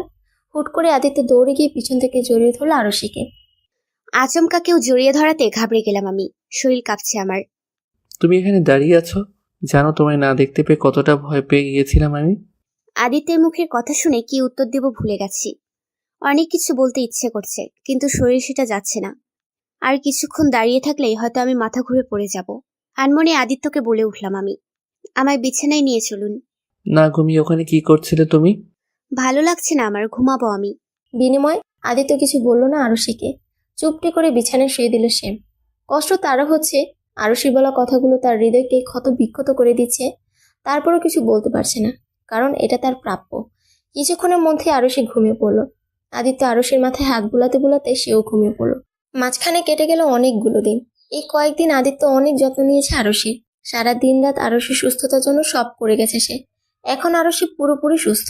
আদিত্য ভেবেছে আজকে আরুষিকে তার মনের কথা বলে দিবে। তারপর আরুষি যা করে, তার বিশ্বাস আরুষি তাকে ক্ষমা করে দিয়ে সব আবার আগের মতো করে ফেলবে। একগুচ্ছ গোলাপ কিনে গাড়ি ড্রাইভ করছে সে। মনটা ফুরফুরে লাগছে তার। অনেক দিনের ইচ্ছে আজ পূরণ করে ফেলবে সে। বিছানায় বসে আছি আমি, হাতে ফোন। উদ্দেশ্য হলো বাড়িতে একটা ফোন করা। কতদিন হয়ে গেছে বাড়ির কারোর সাথে না কথা হয়েছে না দেখা হয়েছে। খুশি মনে ফোনটা তুলে বাড়িতে একটা ফোন করলাম আমি। প্রথম কলে কেউ ফোন তুললো না, আবারও ফোন করলাম আমি। ওপাশ থেকে এসে ছোট ভাই রোহান ফোন ধরে বলল। হ্যালো, আমি খুশি হয়ে বললাম, ভাই আমি, কেমন আছিস তুই? তুমি কেন ফোন দিয়েছো আপু? রুহানের কথা বুকের ভেতরটা ধক করে উঠল আমার। আমি শান্ত মনে বলে উঠলাম, ভাই এইভাবে কথা কেন বলছিস? আম্মুকে ফোন দে। আপু, তোমার জন্য আব্বু আম্মুকে অনেক মেরেছে, তুমি এমন কেন করলে? রুহানের কথা শুনে কষ্ট হচ্ছে এখন। আমি কাঁদতে কাঁদতে বলে উঠলাম, বিশ্বাস কর ভাই, আমি কিছু করিনি। এমন সময় রুহানের কাছ থেকে ফোন নিয়ে আব্বু ধমকের স্বরে বলে উঠল। কোন সাহসে তুমি আমাদের ফোন দিয়েছো? তোমাকে বলে দিয়েছি না আমাদের কাছে তুমি মৃত? বাবা, আর কিছু বলা বা শোনার আগে আব্বু ফোনটা কেটে দিল। অপর পাশ থেকে আরুষি বেশ কয়েকবার হ্যালো করলো, কেউ শুনলো না তার আর্তনাদ। আরুষি কাঁদতে কাঁদতে বলে উঠল। কি করে বোঝাই তোমাদের আমি কিছু করিনি? চেঁচিয়ে কাঁদতে লাগলো আরুষি। বিছানা চাদর উলট পালট করে ফেলেছে সে। যন্ত্রণায় বুক ফেটে যাচ্ছে তার। ছোট ভাইটাও তার সাথে খারাপ ব্যবহার করেছে, যেটা মোটেও মেনে নিতে পারছে না আরুষি। এদিকে কিছুক্ষণ পর আদিত্য রুমে ঢুকে রুমের অবস্থা দেখে চমকে উঠল। আরুষির সামনে গিয়ে বলল। এসব কি করছো তুমি? কি হয়েছে? আদিত্যের কথা শুনে রেগে যায় আরুষি। আদিত্যের কলার চেপে ধরে চেঁচিয়ে বলে উঠল সে। এমন কেন করেছেন আপনি? আপনার জন্য আজ আমার এই অবস্থা। কে বলেছিল এইভাবে বিয়ে করতে? শুধুমাত্র আপনার জন্য আজ আমার পুরো পরিবার আমায় ঘৃণা করছে। কেউ আমার সাথে কথা পর্যন্ত বলতে চাচ্ছে না। কি ভুল ছিল আমার? আপনি চেয়েছিলেন আমি আপনার লাইফ থেকে সরে যাই, সরে এসেছি। তাহলে কেন এমন করলেন? বলতে বলতে ঢুকরে কেঁদে দেয় আরুষি। আদিত্য হুট করে বলে ওঠে। ভালোবাসি তোমায় আমি। আদিত্যের কথা শুনে হাসলো আরুষি। তারপর বলে উঠল। ভালোবাসেন? হাসালেন তো মিস্টার আদ্রিয়ান আহমেদ আদিত্য। আপনার মুখে ভালোবাসার কথা মানায় না। যে আমার মৃত্যুর কথা শুনে ভয় পায় না, সে আর যাই হোক আমায় ভালোবাসতে পারে না। কেন বুঝতে পারছো না? আমি সত্যি কথা বলছি। আপনাকে আমার কিছু বোঝাতে হবে না। বেরিয়ে যান রুম থেকে। আমার আপনাকে সহ্য হচ্ছে না। বেরিয়ে যান বলছি। আমার কথাটা তো শোনো। আমি আপনার কোনো কথা শুনতে চাই না, বেরিয়ে যান। আদিত্য আর কিছু বলতে পারলো না, রুম থেকে বেরিয়ে যায় সে। আর আরুষি চেঁচিয়ে কেঁদে উঠল। ভুল করেছে সে, আদিত্যের মতো একটা মানুষকে ভালোবেসে। আরুষির বলা কথাগুলো সে ছুরির মতো আঘাত করেছে আদিত্যের বুকে। না, সে কিছু বলতে পারছে না, না সহ্য করতে পারছে। আদিত্য একটা রুমে ঢুকে সজোরে গোলাপ ফুল ছিটকে ফেলে দিল। অনেকগুলো ড্রিঙ্কের বোতল নিয়ে বসে পড়লো নিচে। তারপর একটা ছবির দিকে তাকিয়ে বলে উঠল সে। কেন সবসময় আমার সাথে এমনটা হয় মা? যখনই ভাবি নিজেকে গুছিয়ে নিব তখনই কেন সবকিছু এলোমেলো হয়ে যায় কেন? কথাগুলো বলতে বলতে ড্রিঙ্ক করছে আদিত্য। তার যে খুব কষ্ট হচ্ছে, বুকের ভেতর ছাড়খাড় হয়ে যাচ্ছে। অন্ধকার রুমে লাগাতার ড্রিঙ্ক করে যাচ্ছে আদিত্য। চোখ পুরো লাল বর্ণ ধারণ করেছে তার। নেশা হয়ে গেছে প্রচুর। তারপর আদিত্য ড্রিঙ্ক করা থামাচ্ছে না, কারণ তার কষ্ট কমছে না। একের পর এক মদের বোতল খালি করছে সে। এক পর্যায়ে নিচে শুয়ে পড়ে আদিত্য। বিছানায় অগোছালো অবস্থায় শুয়ে আছি আমি। কোনোভাবেই ঘুম আসছে না। কষ্ট হচ্ছে খুব। একদিকে আদিত্য, অন্যদিকে পরিবার। দুই দিকে কষ্ট দিচ্ছে আমায়। আচ্ছা, আদিত্য তো বলছে আমায় ভালোবাসে, তাহলে আমি কেন এখন মেনে নিতে পারছি না তাকে? উফ, ভালো লাগছে না কিছু। পুরো পরিবার কষ্ট পাচ্ছে শুধুমাত্র আদিত্যের জন্য। এটাই হয়তো ওকে মেনে না নেওয়ার প্রথম কারণ আমার। হুট করেই বিছানা থেকে উঠে দাঁড়ালাম আমি। ঘড়ির দিকে তাকাতেই 2:02। রাত তো অনেক হয়েছে, তাহলে ঘুম কেন আসছে না আমার? হঠাৎই কি মনে করে বিছানা থেকে উঠে দরজার কাছে চলে গেলাম আমি। আস্তে আস্তে দরজা খুলে ফেললাম আমি। অবাক, দরজা খোলা ছিল নাকি? হুট করে রুম থেকে বাইরে বেরিয়ে আসলাম আমি। পুরো বাড়ি অন্ধকারে ডুবে আছে, কিন্তু হালকা মৃদু আলোতে সবই দেখা যাচ্ছে। চারপাশে ঘুরে ঘুরে তাকালাম, কিছু একটা খটকা লাগছে। বাড়িতে কেউ নেই নাকি? হুট করে আদিত্যের কথা মাথায় আসলো আমার। ধীরে ধীরে সিঁড়ি বেয়ে নিচে নামলাম আমি। আচমকা একটা রুম থেকে কিছু একটা পড়ার শব্দ পেতেই কেঁপে উঠলাম আমি। মনে হলো কাঁচ ভাঙলো। কাঁপা কাঁপা শরীর আর একরাশ ভয় নিয়ে একটা রুমের দিকে পা বাড়ালাম আমি। কেন জানি না কি হলো, এইমাত্র না দেখতে পারলে শান্তি পাবো না আমি। হাতের মোবাইলটার লাইট অন করে সেদিকে পা বাড়ালাম আমি। এতক্ষণ মনেই ছিল না আমার হাতে ফোন আছে। স্তব্ধ হয়ে দাঁড়িয়ে পড়লাম আমি রুমটার দরজার সামনে, কারণ সামনে আদিত্যের হাত বেয়ে টপ টপ করে রক্ত পড়ছে। আদিত্যের এমন কাজ দেখে বুকের ভিতর ধক করে উঠলো আমার। কোনো কিছু না ভেবেই দৌড়ে চলে গেলাম আমি আদিত্যের সামনে। তারপর আদিত্যকে ধরে বলে উঠলাম আমি, আদিত্য, এগুলো কি করেছেন আপনি? বিনিময়ে আদিত্য কিছু বলল না। ও হয়তো শুনতেই পায়নি আমার কথা। আদিত্যের জবাব না পেয়ে আবারও ডাকলাম আমি। এবারও উত্তর দিল না আদিত্য। মনে মনে প্রচন্ড রাগ হচ্ছে আমার। হুট করে আদিত্যের শার্টের কলার চেপে ধরে বলে উঠলাম আমি, আদিত্য, এগুলো কি করেছেন আপনি? হাত বেয়ে রক্ত পড়ছে তো। মিনমিন চোখে তাকালো আদিত্য আমার দিকে, কিন্তু কিছু বলল না আদিত্য, শুধু তাকিয়ে রইল। কি হলো, কথা বলছেন না কেন? এসব কি করেছেন আপনি? হুট করে আদিত্য আমার হাত ধরে টান দিল। আচমকা এমনটা হওয়াতে আমি ঘাবড়ে গিয়ে পড়লাম আদিত্যের বুকে। নিঃশ্বাস বন্ধ হয়ে আসছে আমার। এসব কি করছেন আপনি? ছাড়ুন আমায়। তুমি খুব খারাপ। আদিত্যের মুখে এমন কথা শুনে লাফালাফি বন্ধ করে দিলাম আমি। তুমি খুব খারাপ জানো, খালি আমায় কষ্ট দাও। আর আপনি যে আমায় কষ্ট দিচ্ছেন, এখনো কষ্ট দিয়েই যাচ্ছেন, তার বেলা। মানুষ মাত্রই তো ভুল হয়। আমিও ভুল করেছি, তোমায় বুঝতে ভুল করেছি, নিজেকে বুঝতে ভুল করেছি আমি। আমি জানি ওইভাবে বিয়ে করা উচিত হয়নি তোমায়, কিন্তু কি করতাম আমি? ওইভাবে বিয়ে না করলে সারা জীবনের জন্যই যে তোমায় হারিয়ে ফেলতাম আমি। আর তোমায় ছাড়া থাকা যে খুব কষ্টের, আমি আর নিতে পারছি না। বিশ্বাস করো, সেই ছোটবেলা থেকে কষ্ট নিতে নিতে বড় হয়েছি আমি। সেই ছোটবেলায় বাবা মা মারা যায় আমার, সেই থেকে কষ্ট করতে করতে আজ আমি এমন হয়ে গেছি। এতটা কঠোর এই হাত দিয়ে কম মানুষকে মারিনি আমি। তুমি যখন সাথে ছিলে তখন তো বুঝতে পারিনি কখন তোমার ওইসব পাগলিগুলোকে ভালোবেসে ফেলেছি আমি। যখন বুঝতে পারলাম তখন যে খুব দেরি হয়ে গেছে। তাই তো ওইভাবে প্লিজ আর কষ্ট দিও না আমায়। আমার যে তোমার অবহেলাগুলো আর নিতে পারছি না। আমার ভিতরটা জ্বলে পুড়ে ছারখার হয়ে যাচ্ছে। একসাথে কথাগুলো বলে কেঁদে উঠল আদিত্য। এদিকে আমি আদিত্যের মুখে এসব কথা শুনে কি বলবো বুঝতে পারছি না। আমারও তো কষ্ট হচ্ছে। হুট করে আদিত্য শক্ত করে জড়িয়ে ধরল আরশিকে। তারপর বলে উঠল, প্লিজ আমায় ছেড়ে যেও না। সবাই চলে গেছে আমায় একা করে দিয়ে, আমার মা, আমার বাবা, সবাই। প্লিজ তুমি চলে যেও না। তুমি চলে গেলে আমি তো সত্যি সত্যি মরে যাব। আদিত্যের কথা শুনে কলিজা কেঁপে উঠলো আমার, কিন্তু কিছু বুঝতে পারলাম না আমি। এতটা কষ্ট পাচ্ছে আদিত্য আমার জন্য। কিছুক্ষণ পর হঠাৎই মনে পড়ে গেল আমার আদিত্যের হাত দিয়ে তো রক্ত পড়ছে। এখন কি করব? আদিত্য যেভাবে ধরে আছে আমার পক্ষে কি ওকে বাইরে নিয়ে যাওয়া সম্ভব? আবারও ডাকলাম আদিত্যকে, প্লিজ সবার আগে এখান থেকে চলুন, আপনার হাত বেয়ে রক্ত পড়ছে তো। বিনিময়ে আদিত্য কোনো জবাব দিল না। শেষমেশ কোনো উপায় না পেয়ে আদিত্যকে ধরে উঠলাম আমি। তারপর আদিত্যের হাত আমার কাঁধে দিয়ে হাঁটা শুরু করলাম। ধীরে ধীরে হাঁটতে শুরু করলাম আমি, এক হাতে মোবাইল। প্রচুর কষ্ট হচ্ছে। হঠাৎই সামনের সোফার সাথে ধাক্কা লেগে পড়ে গেলাম আমরা সোফার ওপর। আমি নিচে আর আদিত্য আমার ওপরে। হায় রে, এখন কি হবে? এত বড় ছেলেকে আমার মতো এত পুচকে একটা মেয়ে কখনো নিয়ে আসতে পারে নাকি? তারপর যে হারে ড্রিঙ্ক করেছে, সমস্ত ভার তো আমার উপরেই দিয়ে দিয়েছে মনে হয়। আস্তে আস্তে আদিত্যকে ছাড়িয়ে উঠে দাঁড়িয়ে জোরে জোরে নিঃশ্বাস ফেলতে শুরু করলাম আমি। আমার পক্ষে একে ওপরে নিয়ে যাওয়া কোনোভাবেই সম্ভব নয়। আদিত্যকে সোফায় রেখে আগে রুমটার আলো জ্বালাতে হবে। ভাবতে ভাবতে পুরো রুমে তাকিয়ে সুইচ খুঁজতে লাগলাম। কিছুক্ষণের মধ্যে পেয়েও গেলাম। সুইচে টিপ দিতেই পুরো রুম আলোকিত হয়ে গেল। তারপর দৌড়ে ওপরে চলে গেলাম। ড্রয়ার থেকে স্যাভলন আর ব্যান্ডেজ নিয়ে আসলাম। আদিত্যের সামনে গিয়ে আদিত্যের হাত পরিষ্কার করে দিতে লাগলাম আমি। সূর্যের ফুরফুরে আলোতে ঘুম ভাঙল আদিত্যের। মাথাটা অসম্ভব ভার হয়ে আছে তার। ধীরে ধীরে উঠে বসতে নিল সে। আচমকা হাত আটকে যায় তার। সামনে ঘুরে তাকিয়ে আরুষিকে দেখে অবাক হয় সে। পরক্ষণে আরুষির মায়াবী মুখ দেখে ঠোঁটে মুচকি হাসি ফুটে ওঠে তার। আদিত্যের হাত ধরে বসে বসে ঘুমিয়ে পড়ে সে। আনমনি আদিত্যের হাত চলে যায় আরুষির কপালে থাকা চুলের দিকে। হাত দিয়ে সরিয়ে কানের পাশে গুছিয়ে রাখলো আদিত্য। আদিত্যের হাতের স্পর্শে হালকা নড়ে উঠল আরুষি। আরুষিকে নড়তে দেখে আদিত্য চোখ বন্ধ করে আবার শুয়ে পড়ল। হুট করে ঘুম ভেঙে গেল আমার। চোখ মেলে দেখলাম আদিত্য এখনো ঘুমোচ্ছে। আনমনে উঠে দাঁড়ালাম আমি। আদিত্যের কপালে হাত দিতেই আদিত্য চোখ মেলে তাকালো। আচমকা এমনটা হতে কিছুটা ঘাবড়ে গেলাম আমি। কোনো কিছু না বলে সরে আসতে নিলাম আমি।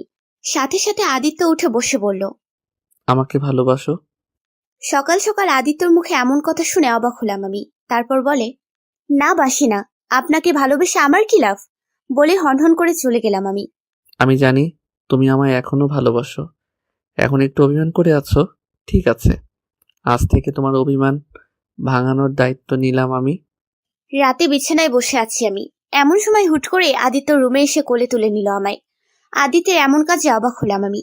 ঘাবড়ে গিয়ে আদিত্য শার্টের হাতা খামচে ধরে বললাম, কোথায় নিয়ে যাচ্ছেন আমায়? বিনিময়ে আদিত্য কিছু বলল না, কোলে করেই হাঁটা শুরু করলো সে। আর আমি অবাক চোখে তাকিয়ে রইলাম তার দিকে। আদিত্য কোলে করে এনে গাড়িতে বসিয়ে দিল আমায়। তারপর নিজেও ড্রাইভিং সিটে বসে গাড়ি চালাতে শুরু করলো। বেশ কিছুক্ষণ পর আদিত্য গাড়ি থেকে নামিয়ে দিল। তারপর আমার হাত ধরে বলল, চলো। হ্যাঁ না কিছু বলার আগে আদিত্য হাত ধরে হাঁটতে শুরু করলো। কিছু দূর হাঁটতে একটা আইসক্রিমের দোকানের সামনে দাঁড়ালো। তারপর বলে উঠলো, আইসক্রিম খাবে? আদিত্যের কথা শুনে মুখ ঘুরিয়ে নিলাম আমি। আদিত্য কিছু না বলেই দুটো আইসক্রিম নিয়ে আসলো। তারপর আমার হাতে দিয়ে ধমক দিয়ে বলল, খাও। আদিত্যের ধমক শুনে পুরো কেঁপে উঠলাম আমি। বাবা গো, মনে হয় পুরো চটে আছে। ভয়ে আদিত্যের হাত থেকে আইসক্রিম নিয়ে নিলাম আমি। তারপর আইসক্রিম খেতে শুরু করলাম। আদিত্য আমার কাণ্ডে হাসলো। তারপর আমার হাত ধরে হাঁটতে শুরু করলো সে। তার কাছে রীতিমতো অবাক হচ্ছে আমি। কিছুটা আগের আমির মতো বিহেভ করছে সে। জ্যোৎস্না ভরা রাত, আকাশে কয়েক শত তারা ঝলমল করছে। তার সাথে ফুরফুরে বাতাস, সব মিলিয়ে একটা অসম্ভব সুন্দর একটা পরিবেশ। আর এমন পরিবেশ দিয়ে আমার হাত ধরে হাঁটছে আদিত্য। ওপরে ওপরে রাগ থাকলেও ভেতর থেকে অসম্ভব খুশি আমি। এমন সময় সামনে কিছুটা দূরে ফুচকার দোকান দেখতে পেলাম, কিন্তু সেটা আদিত্যকে কিভাবে বলবো? দোকানের ফুচকার দিকে তাকাতে ঠোঁট বাহিরে বেরিয়ে আসলো আমার। ধুর, রেগে থাকলে এই এক ঝামেলা, না যায় কিছু বলা আর না যায় কিছু করা। আমরা ফুচকাওয়ালার দোকান টপকে চলে যাচ্ছি। ধুর, ভালো লাগে না। কিছুটা দূরে যেতেই হঠাৎই আদিত্য দাঁড়িয়ে পড়লো। তার কাজে অবাক আমি। হঠাৎই আদিত্য বলে উঠল, ফুচকা খেতে ইচ্ছে করছে এটা বললেই তো হয়। যেভাবে তাকিয়েছিলে যে কেউ বুঝে যেত। ওভাবে তাকানোর মতো কিছু বলিনি। চলো তাড়াতাড়ি। এই বলে আবার উল্টো দিকে আমার হাত ধরে হাঁটা দিল আদিত্য। আমি আদিত্যের কাছে মনে মনে চরম খুশি হয়েছি। আদিত্য আমার হাত ধরে ফুচকাওয়ালার দোকানের সামনে নিয়ে গেল। তারপর পরপর 3 প্লেট ফুচকা খেলাম। আর আদিত্য শুধু আমার মুখের দিকে তাকিয়েছিল। পরের দিন বিকেলে ফুরফুরে আলোকিত সুন্দর একটা পরিবেশে ব্রিজের ওপর দিয়ে গাড়ি ড্রাইভ করছিল আদিত্য। হঠাৎই সে গাড়ি থামিয়ে দিল। তারপর আমার হাত ধরে নিয়ে গেল ব্রিজের নিচে। অসম্ভব সুন্দর আর মনোমুগ্ধকর পরিবেশ। আদিত্য আমার হাত ধরে নদীর কিনারায় চলে গেল। তারপর বলল, উঠবে নৌকায়? কোনো উত্তর দিলাম না। আদিত্য আর কিছু না বলে আমার হাত ধরে উঠে পড়ল নৌকায়। নদীর ঢেউয়ের শব্দ আর আশেপাশের গাছপালা দিয়ে ঘেরা একটি জায়গা। মুহূর্তগুলো সুন্দর। হঠাৎই আদিত্য বলে উঠল, আমি জানি তুমি এখনো আমায় খুব ভালোবাসো। শুধু তোমার অভিমানের দেয়ালটা একটু ভারী, তাই বলছো না। ঠিক আছে, কোনো ব্যাপার না। তোমায় কিছু বলতে হবে না। শুধু কখনো ছেড়ে যেও না আমায়। আমি যে তোমায় অসম্ভব ভালোবাসি। যেদিন তোমার অভিমানের দেয়াল হালকা হবে, সেদিন বেশি কিছু নয়, শুধু সুন্দর করে সেজেগুজে মুখ ফুটে বলো, আমায় অভিমানেই আছো তুমি। কথা দিচ্ছি আর কখনো কষ্ট দিব না তোমায়। এতটুকু বলে নৌকার উল্টো দিকে চলে গেল আদিত্য। আর আমি চুপটি করে আদিত্যর কথাগুলো শুনলাম। আদিত্য চলে যেতেই আনমনে হাসলাম আমি। অভিমান তো কবেই ভেঙে গেছে প্রিয়। মাঝখানে কেটে গেল পরপর অনেকগুলো দিন। সারাদিন ঘোরাঘুরি আর মজার মুহূর্তে কেটেছে দিনগুলো। এই কয়েকদিনে বেশ কয়েকটা জায়গায় ঘুরেছি আমরা। দিনের বেলা নদীর কিনারার হাতছানি আর রাতের বেলা আকাশে জলজল করা তারা চাঁদের সংমিশ্রণে করা হাসি। সব মুহূর্তগুলোই একদম হৃদয়ে গাঁথা থাকবে। সকালের ফুরফুরে আলোতে ঘুম ভাঙলো আমার। পাশে আদিত্য এখনো ঘুমিয়ে আছে। আনমনে হাসলাম আমি। আদিত্য অনেক বদলে গেছে। সত্যি খুব সুন্দর ছিল বিগত দিনগুলি। আনমনে আমার হাত চলে গেল আদিত্যের কপালে। অসম্ভব সুন্দর লাগছে তাকে। কপালের সাথে আটকে থাকা চুলগুলো অসম্ভব মানিয়েছে তাকে।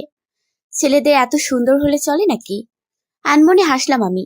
তারপর বিছানা থেকে উঠে সোজা ওয়াশরুমে চলে গেলাম। আজকে খুব খুশি লাগছে। ওয়াশরুম থেকে বের হতেই দেখলাম আদিত্য উঠে গেছে। কিছু না বলেই রুম থেকে বেরিয়ে গেলাম আমি। ব্রেকফাস্ট শেষ করে আদিত্য চলে গেল তার কাজে, আর আমি সারাদিন শুধু ঘরে থাকি, বিকেলে ঘুরতে বের হই। আজকে ভেবে রেখেছি আদিত্যের সাথে আর রাগারাগি করব না। আজকে বাড়ি ফিরলে সব রাগ অভিমান ভেঙে নতুন করে সব শুরু করব আমরা। তারপর পরিবারের সাথেও আবার সব ঠিক করে নিব। আমি জানি আব্বুকে সব বুঝিয়ে বললে ঠিক আমাদের মেনে নিবে। আজকে খুব সুন্দর করে সেজেগুজে আদিত্যর সামনে দাঁড়িয়ে বলে উঠবো আমি, অভিমানেই আছো তুমি, আর আমার সেই অভিমানের দেয়াল ভেঙে নতুন করে তৈরি করবো আদিত্য আরুষির নতুন জীবন। আর থাকবে না কোনো কষ্ট, আর থাকবে না কোনো যন্ত্রণা। আজকে আদিত্য তোমায় বলে দেব তোমায় যে ভালোবাসি খুব। এসব ভাবতে ভাবতে আনমনে হেসে উঠলাম আমি। তারপর সিঁড়ি বেয়ে ওপরে চলে আসলাম। দুপুর 2টা। শাওয়ার নিয়ে এসেছে, অনেকক্ষণ হয়েছে। আজকে একটা রেড কালারের কাতান শাড়ি পরেছি, মুঠো ভর্তি লাল কাচের চুড়ি, চুলগুলো খোলা, সাথে কাজল চোখে আর হালকা মেকআপ। ঘড়ির কাঁটায় দুপুর 2:02। আর কিছুক্ষণের মধ্যে আদিত্য চলে আসবে। আজকে অনেক বড় সারপ্রাইজ দিব তোমায় মাই কিউট জামাই। ভাবতেই খুশি খুশি লাগছে খুব। মাঝখানে পার হয়ে গেল অনেকটা সময়। ঘড়ির কাঁটায় 3টে বেজে গেছে, কিন্তু আদিত্য আসার নামগন্ধও নেই। একরাশ টেনশন মাখা মুখ নিয়ে রুমের মধ্যে পাইচারি করছি আমি। হঠাৎ কেমন একটা অনুভব হলো আমার। আচমকা এমনটা হয় কারণ বুঝলাম না। দূর, আদিত্যের কিছু হয়নি তো?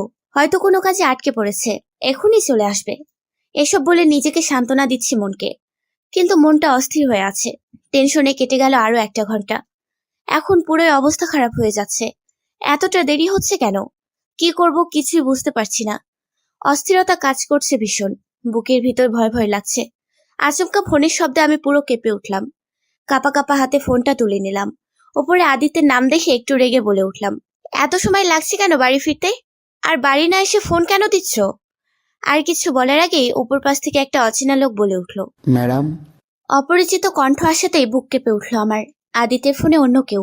আমি কাপা কাপা গলায় বলে উঠলাম, বলুন, আপনি কে? আর আদিত্যের ফোনে আপনি কথা বলছেন কেন? আসলে ম্যাডাম এই ফোনটা যার, সে অ্যাক্সিডেন্ট করেছে। মুহূর্তের মধ্যে লোকটার কথা শুনে মনে হলো পায়ের নিচ থেকে মাটি সরে গেছে আমার। কি? ওনাকে হাসপাতালে নেওয়া হয়েছে, আপনি চলে যান, খুব গুরুতর আঘাত পেয়েছে সে। লোকটার কথা শুনে পুরো কলিজা কেঁপে উঠল আমার। এটা হতে পারে না, আদিত্য! চেঁচিয়ে কেঁদে উঠলাম আমি। কিছুতেই কিছু মেনে নিতে পারছি না আমি। আমি তো ঠিক করে নিতে চেয়েছিলাম, তাহলে এটা কি হলো? আমি আর ভাবতে পারছি না। দ্রুত গতিতে হসপিটাল যেতে হবে আমার। হসপিটালের করিডোর দিয়ে দৌড়চ্ছি আমি। বুকের ভিতর অসম্ভব যন্ত্রণা হচ্ছে। বারবার মনে হচ্ছে আদিত্যের কিছু হয়ে গেলে আমি কি করে বাঁচবো। চোখের পানি যেন থামছেই না। হসপিটালের বেডে ঢুকতেই কলিজা কেঁপে উঠল আমার। পুরো মুখে ব্যান্ডেজ দিয়ে আদিত্যের, সারা শরীরে অবস্থা খুব খারাপ, যা দেখে রীতিমতো অবস্থা খারাপ হয়ে গেল আমার। আমি দৌড়ে আদিত্যের হাত ধরে কেঁদে বলে উঠলাম, এসব কি হয়ে গেল আদিত্য? আমি তো এমন কিছু চাইনি। এমনটা কেন হলো আদিত্য? আমি তো ভেবেছিলাম আজকে তোমার সাথে সব অভিমান ভেঙে দিয়ে নতুন করে শুরু করব। তাহলে এটা কি হয়ে গেল?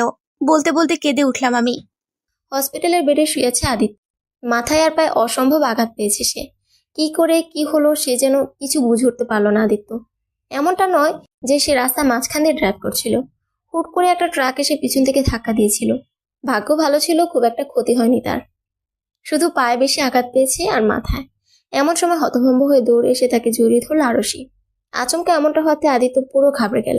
পরক্ষণে নিজেকে সামনে নিল সে। আরশি কেঁদে বলে উঠল, 2 মিনিটের জন্য আমার জানটা বেরিয়ে যাচ্ছিল, আর তুই এখানে আরামে শুয়ে আছিস? আরশির কথা শুনে আদিত্য অবাক হয়ে বলল, কি? কি মানে? কিছুক্ষণ আগে ভুল পেশেন্টের কাছে গিয়ে কান্নাকাটি করছিলাম আমি। আরশির কথা শুনে আদিত্য হাসবে না কাঁদবে বুঝতে পারছে না। এবার তাহলে ফ্ল্যাশব্যাকে যাওয়া যাক। কিছুক্ষণ আগে আরশি আদিত্যের গাড়ির সামনে থেকে রিক্সা করে যাচ্ছিল একটা লোক। আদিত্যের গাড়ির সাথে ধাক্কা গুরুতর আঘাত পেয়েছে সে। এতটাই আঘাত পেয়েছে যে তার পুরো শরীর ব্যান্ডেজ করে রাখা হয়েছে। আর আরশি যখন কান্না করছিল তখন সেই লোকটার বউ এসে আরশিকে বলে, আর আরশি পুরো ভেবাচাকা খেয়ে যায়। বর্তমানে শালা, তুই একটা শয়তান বদমাশ, খুব খারাপ তুই।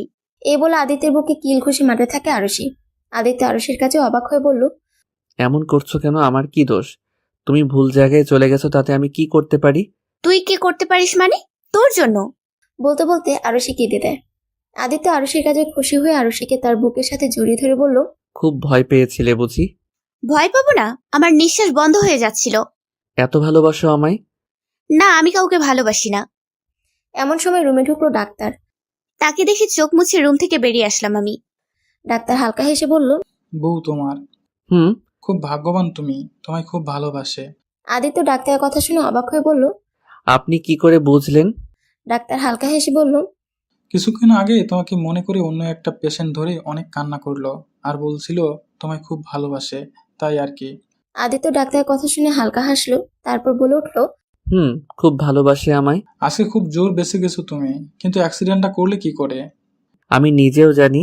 আমি তো খুব সুন্দরভাবে ড্রাইভ করছিলাম রাস্তায়, তেমন যেমন ছিল না। হঠাৎ কোথা থেকে একটা ট্রাক এসে ধাক্কা দিল। বিনিময়ে ডাক্তার আর কিছু বলল না, আদিত্যকে দেখে চলে যেতে নিল সে। এমন সময় দরজার সামনে দাঁড়িয়ে আরুষি বলে উঠলো। আমি কি ওনাকে বাসায় নিয়ে যেতে পারি? আজকের দিনটা থাকুক, কালকে সকালে নিয়ে যেতে পারবেন। তবে হ্যাঁ, অনেক সেবা যত্ন করতে হবে কিন্তু। ওটা নিয়ে বেশি ভাববেন না ডাক্তার, ওর জন্য অসুবিধা হবে না। ডাক্তার হালকা হেসে বলল। আমি জানি। তারপর সে চলে গেল। রাত 10টা। আদিত্যকে খাবার খেয়ে দিচ্ছি আমি, আর আদিত্য নিশ্চুপভাবে খাচ্ছে। এমন সময় রেগে বলে উঠলাম আমি, চোখ কি পিছনে নিয়ে গাড়ি চালাচ্ছিলেন যে অ্যাক্সিডেন্ট হয়ে গেল? কয়েক ঘন্টা আগে তুই আর এখন সোজা আপনিতে চলে গেছো। যেটা বলেছি সেটার উত্তর আগে দিন। জানি না কিভাবে কি হলো, হঠাৎ পিছন দিক থেকে একটা ট্রাক এসে ধাক্কা দিল। শত্রুতামি ছিল নাকি ট্রাকের সাথে? সেটা কি করে বলবো? তাহলে কি বলতে পারেন? আরে রেগে যাচ্ছ কেন? আমি তো সত্যি কথাই বলেছি। হয়েছে, আর কিছু বলতে হবে না। খাওয়া শেষ করে এখন ওষুধ খেয়ে ঘুমিয়ে পড়ুন। ঠিক আছে। আচ্ছা, একটা কথা বলবো।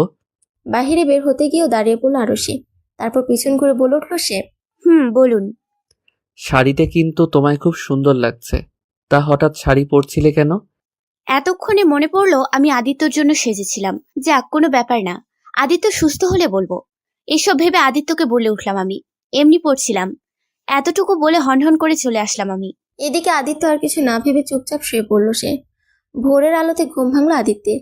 রুমের জানালা ভেদ করে আলো আসছে তাদের রুমে। একটু পাশ ঘুরতে আরুষিকে শুয়ে থাকতে দেখে হাসলো আদিত্য। তারপর তার হাত দিয়ে আরুষির কপালের চুলগুলো সরিয়ে দিল। এক দৃষ্টিতে তাকিয়ে আছে আদিত্য আরুষির দিকে। মায়াবী ফেস, চোখের কাজল গাছে লেপটে, চুলগুলো এলোমেলো ভাবে উঠছে। এই মুহূর্তে আরুষি অগোছালো থাকলেও আদিত্যর কাছে তাকে অসম্ভব সুন্দর লাগছে। আসলে কাউকে ভালোবাসলে সে যেভাবেই থাকুক না কেন, সবসময় ভালো লাগে তাকে। যেমনটা আদিত্যের কাছে আরুষিকে লাগছে।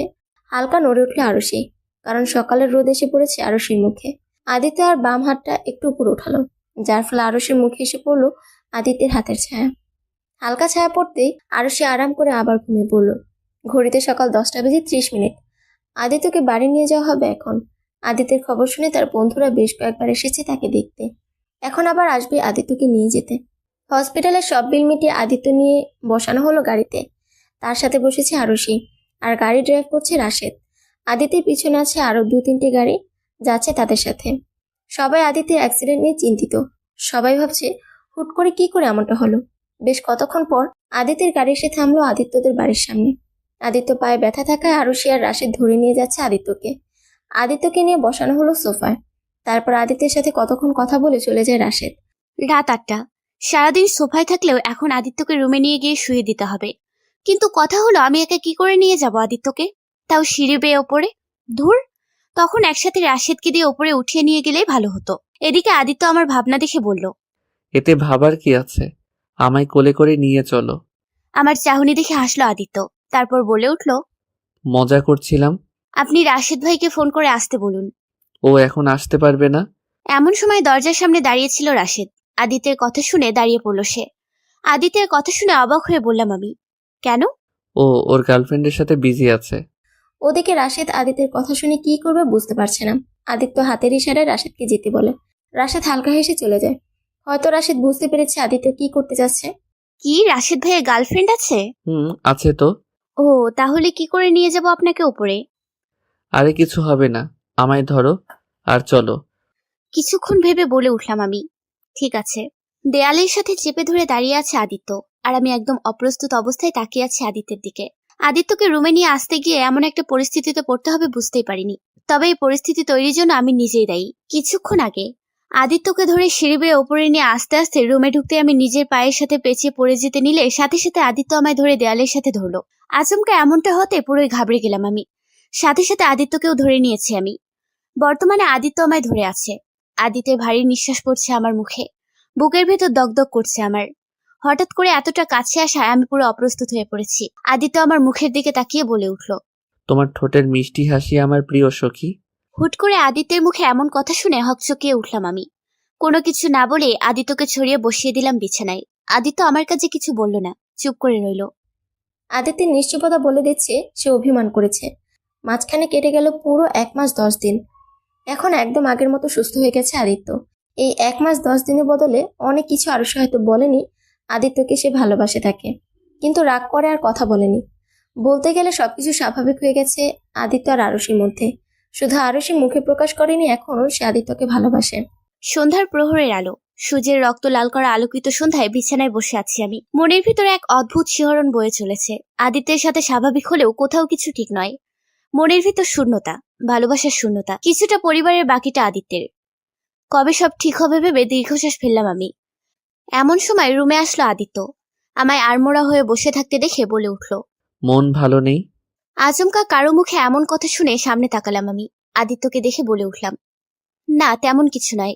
হুট করে আদিত্য আমার হাত ধরে বলল, চলো। আমি অবাক চোখে তাকিয়ে বলে উঠলাম আদিত্যকে, কোথায়? আরে চলো না, গেলেই দেখতে পাবে। এই বলে কিছু ব্যাগ আমার হাতে গুছিয়ে দিয়ে বলল সে। এগুলো সব পরে ফেলো, তোমার জন্য এনেছি, এগুলো পরে বের হবে তুমি। বিনিময়ে কিছু বললাম না আদিত্যকে। হাত থেকে ব্যাগগুলো নিয়ে শুধু মাথা নাড়ালাম। আদিত্য হাসলো শুধু, তারপর বেরিয়ে গেল রুম থেকে। আদিত্য বের হতেই ব্যাগটা খুললাম। অসম্ভব সুন্দর রেড কালারের একটা জর্জের চুড়িদার, অসম্ভব সুন্দর, সাথে হালকা কিছু গহনাপত্র, আর তার সাথে ছোট্ট একটা চিরকুট। মুচকি আছে চিরকুটটা হাতে নিলাম আমি। চিরকুট খুলতেই ওপরে লেখা কিছু কথা। আমার প্রিয় ময়ূরী জান, বেশি কিছু নয়, চুলগুলো খুলে সাথে সামান্য কিছু সাজে সজ্জিত হয়ে এসো আমার কাছে। আজকে যে মনের গহীন দিয়ে তোমায় বলবো অনেক কিছু। বেশি অপেক্ষা করিও, খুন হয়ে যাব যে তবে।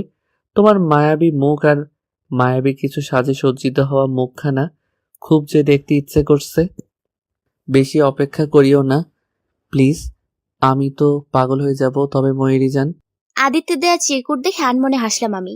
তারপর তাড়াতাড়ি তৈরি হতে লাগলাম আদিত্যের দেয়া উপহারে। সিঁড়ি বেয়ে নিচে নামলাম আমি আদিত্যের দেয়া সব উপহার পরে। আদিত্য সামনেই সোফায় চুপ করে বসে আছে। পরনে তার ব্ল্যাক শার্ট আর ব্ল্যাক জিন্স। শার্টের হাতা কোণে পর্যন্ত বোল্ট করা, চুলগুলো সুন্দর করে সাজানো, হাতে ব্র্যান্ডেড কালো ঘড়ি। সব মিলিয়ে অসম্ভব সুন্দর লাগছে তাকে। আমি আনমনে হেসে চলে গেলাম তার কাছে। হালকা কাশি দিতেই আদিত্য আমার দিকে তাকালো। আদিত্য আমায় দেখে চটজলদি বলে উঠল, চলে এসেছো, চলো তাড়াতাড়ি। আমি কিছু বলার আগেই আদিত্য আমার হাত ধরে হাঁটা শুরু করে দিল। আমি অবাক চোখে শুধু তাকিয়ে রইলাম আদিত্যের দিকে। আদিত্য আমায় নিয়ে এসে গাড়িতে বসিয়ে দিল। তারপর আদিত্য ড্রাইভিং সিটে বসে গাড়ি চালাতে শুরু করলো। আমাদের গাড়ি থামলো একটা 20 তলা উঁচু বিল্ডিং এর নিচে। আদিত্য গাড়ি থেকে বলে উঠলো আমায়। নামো। আমিও কিছু না ভেবে নেমে পড়লাম। আদিত্য আমার হাত ধরে হাঁটা শুরু করলো। আলোকিত ছাদের উপর দাঁড়িয়ে আছে আমি আর আদিত্য। অসম্ভব সুন্দরভাবে সাজানো ছাদটি, চারিদিকে লাইটিং করা, আশেপাশে লাল রঙের লাভের বেলুন দিয়ে সাজানো। নিচেও চারিদিকে ছড়িয়ে ছিটিয়ে পড়ে আছে লাভ বেলুন। ছাদের রেলিং গুড়িয়ে রয়েছে মোমবাতি। ওপরে উঠছে আকাশ ভরা ফানুস। এক কথায় বলতে গেলে অসম্ভব সুন্দর করে সাজানো হয়েছে ছাদটি। আমি পুরো অবাক হয়ে তাকিয়ে আছি চারিদিকে সৌন্দর্য দেখে। আচমকা আদিত্য একটা বেলুন হাতে তুলে দিল। আমি অবাক হয়ে তাকালাম বেলুনটির দিকে, কারণ বেলুনের ওপরে লেখা সরি। রাতের আকাশের জ্যোৎস্না ভরা আলো, চারিদিকে শীতল মেশানো মিষ্টি বাতাস বইছে। শরীরের পুরো শিরা থেকে উপশিরাগুলো প্রসারিত হয়ে যাচ্ছে। 20 তলা উঁচু বিল্ডিং এর উপরে বসে আদিত্য বলে উঠল, ময়ূরী জান, তোমায় আমি নিজের থেকেও বেশি ভালোবাসি। আমি জানি তুমিও আমায় ভালোবাসো, হয়তো আমার থেকেও বেশি। জানি তোমার অভিমানের দেয়ালটা একটু ভারী, কিন্তু অনেক তো হলো। আর কত ময়ূরী জান, তোমার অবহেলাগুলো যে আমায় তিলে তিলে শেষ করে দিচ্ছে। প্লিজ আর কষ্ট দিও না আমায়, আর তুমিও কষ্ট পেও না। আমি তোমায় কথা দিচ্ছি, সবকিছু আবার আগের মতো করে দিব। তোমার ফ্যামিলির সবাইকে তোমার সামনে নিয়ে আসবো আমি। কিন্তু প্লিজ আর অভিমান করে থেকো না আমার উপর। এখন তো তোমার অভিমানের দেয়াল ভেঙে ভালোবাসো আমায়, আবার আগের মতো করে ময়ূরী জান। এতটুকু বলে থেমে যায় আদিত্য। তারপর আবার বলে উঠল, তোমার অভিমানের দেয়াল ভাঙবে কি আজকে, যেখানে সাক্ষী থাকবে ওই আকাশের চাঁদটা, ভরা আকাশ জুড়ে তারাগুলো, এই আলোকিত ক্যান্ডেলগুলো। তোমার অভিমান ভেঙে গেলে আবার নতুন করে সবকিছু শুরু করব আমরা তাহলে। সেখানে থাকবে শুধু আদিত্য আরুষির ভালোবাসার কাহিনী। বলেই আদিত্য আমার দিকে একটা ডায়মন্ডের আংটি এগিয়ে দিল। এদিকে আমি নিশ্চুপ হয়ে দাঁড়িয়ে আছি। এমনটা নয় যে আদিত্যের ওপর আমার কোনো অভিমান আছে। আমার অভিমানের দেয়াল তো সেই কবেই ভেঙে গেছে। এসব ভেবে মুচকি এসে হাত এগিয়ে দিলাম আদিত্যের দিকে। আদিত্য আমার কাছে চরম খুশি। সেও মুচকি এসে আংটি পরিয়ে দিল আমার হাতে। আদিত্য উঠে দাঁড়াতেই চাপটে জড়িয়ে ধরলাম আমি আদিত্যকে। কতদিনের পূর্ণ বাসনা পূরণ হলো আজ। আমি খুশি হয়ে আদিত্যকে বলে উঠলাম, আমার অভিমানের দেয়াল অনেক আগেই ভেঙে গেছে আমার কিউট জামাই। হয়তো এই দিনের অপেক্ষায় এতদিন বলতে পারিনি, আজই বলছি তোমায় প্রিয়। আমার অভিমানেই আছো তুমি, আর তোমায় আমি আমার নিজের থেকেও বেশি ভালোবাসি। আগেও বেসেছি, এখনো বাসবো, আর সারা জীবনই বেসে যাব। আদিত্য আরুষের কথা মনে মনে খুশি হলো। তারপর দুজন দুজনকে খুব শক্ত করে জড়িয়ে ধরলো। আর আজ থেকে পূর্ণতা পাবে আদিত্য আরুষির ভালোবাসা। আর তাদের এই পূর্ণতা পাওয়া ভালোবাসার সাক্ষী হিসেবে রইল এই 20 তলা উঁচু বিল্ডিং, আর আকাশ ভরা তারাচাঁদ, আর আদিত্যের সাজানো ক্যান্ডেলগুলো। পরের দিন রান্নাঘরে দাঁড়িয়ে আছি আমি। উদ্দেশ্য হচ্ছে রুটি আর আলু ভাজি রান্না করব। আজকে খুব খুশি আমি। এখন শুধু আব্বু আম্মু মেনে নিলেই সব ঠিক হয়ে যাবে। তারপর সবাই মিলে একসাথে, উফ, খুব মজা হবে। এসব ভাবছি আর ময়দা মাখছি। এমন সময় পেছন থেকে মুখে ময়দা মেখে দিল কেউ। আচমকা এমনটা হওয়াতে আমি পুরো ঘাবড়ে গেলাম। পরক্ষণে পেছনে ঘুরে দেখে আদিত্য। দেখে বলে উঠলাম, এটা কি হলো? কি হলো? তোমায় একটু ভালোবাসলাম আর কি। ও, ময়দা মুখে মাখিয়ে দিয়ে ভালোবাসা? ঠিক আছে, তাহলে আমিও একটু দেই। এই বলে পুরো 2 হাত ভর্তি করে ময়দা নিয়ে নিলাম। আদিত্য তা দেখে বলে উঠল, এই না না। মাই জামাই, মাখতে তো হবেই, ভালোবাসতে হবে না? এই নিয়ে আমাদের দুজনের মধ্যে ছোটাছুটি শুরু হয়ে গেল। পুরো রান্নাঘরে দৌড়াদৌড়ি শুরু হয়ে গেছে। আদিত্য আমার মুখে ময়দা মেখে দিচ্ছে, আমি আদিত্যের। রুটি আর বানানো হলো না, ময়দা দিয়ে হাবুডুবু হয়ে গেছে। হুট করে দৌড়াদৌড়ির মাঝখানে আদিত্য জড়িয়ে ধরলো আমায়। আচমকা এমনটা হওয়াতে আমি ভরকে গেলাম। তারপর আরো ময়দা দিয়ে আদিত্য চুল মুখে পুরো ভরিয়ে দিয়েছে। এদিকে আমার কাছে আদিত্য কোনো রিয়েকশন দিল না, শুধু নিশ্চুপভাবে তাকিয়ে আছে আমার দিকে। আদিত্যের এমন কাজ দেখে আমি পুরো হাবলার মতো তাকালাম। তারপর বলে উঠলাম, কি হলো, এইভাবে তাকিয়ে আছো কেন? তোমার চোখে যে অদ্ভুত মায়া আজে ময়ূরীজান। মানে বলতেই আদিত্য একটু একটু কাছে এগোতে লাগলো আমার। আদিত্যের এমন কাজে অবাক হয়ে বললাম আমি, ওভাবে এগোচ্ছ কেন? বিনিময়ে আদিত্য কিছু বলল না, চুপচাপ এগোতে লাগলো আরুষির দিকে। এক পর্যায়ে দেয়ালের সাথে লেগে গেলাম আমি। এদিকে আদিত্য থামার নাম নেই। এক পর্যায়ে আদিত্য অনেকটা কাছে চলে এসেছে আমার। আদিত্যের নাকের নিঃশ্বাস এসে পড়ছে আমার মুখে। পুরো শরীর কেঁপে উঠলো আমার। আমি কাঁপা কাঁপা গলায় বললাম, তুমি এত কাছে কেন এলে? আদিত্য আমার কথা শুনে আমার ঠোঁটে হাত দিয়ে বলল। হুশ। আমি অবাক হয়ে তাকালাম আদিত্যের দিকে। হুট করে আদিত্য ঝুঁকে পড়ল। সাথে সাথে ভয়ে ঘাবড়ে গিয়ে চোখ বন্ধ করে নিলাম আমি। এদিকে আদিত্য আরুষের কাছে মুচকি হাসল। তারপর 2 হাত মুঠোভর্তি করে আরুষির পুরো মুখে আর চুলে ময়দা মেখে দিল আদিত্য। তারপর হেসে দিল আদিত্য। এদিকে আদিত্যের এমন কাজে আমি পুরো বোকা বনে গেলাম।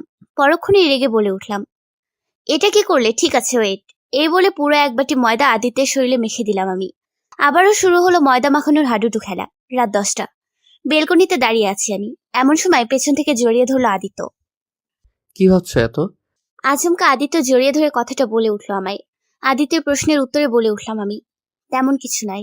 আচ্ছা, তুমি আকাশের দিকে তাকিয়ে কি দেখো বলো তো? তেমন কিছু নাই।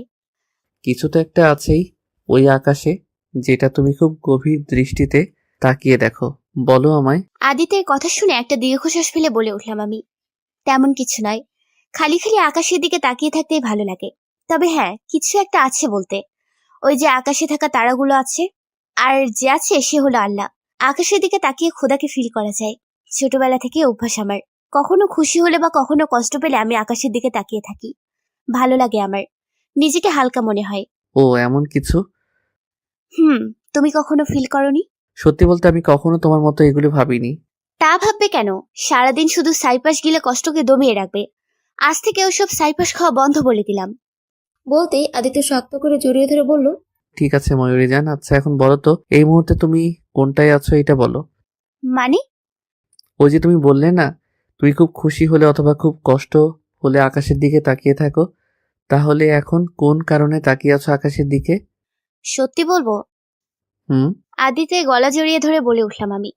একটু খুশি একটু কষ্ট দুটো মিলিয়েই যে অস্পষ্ট।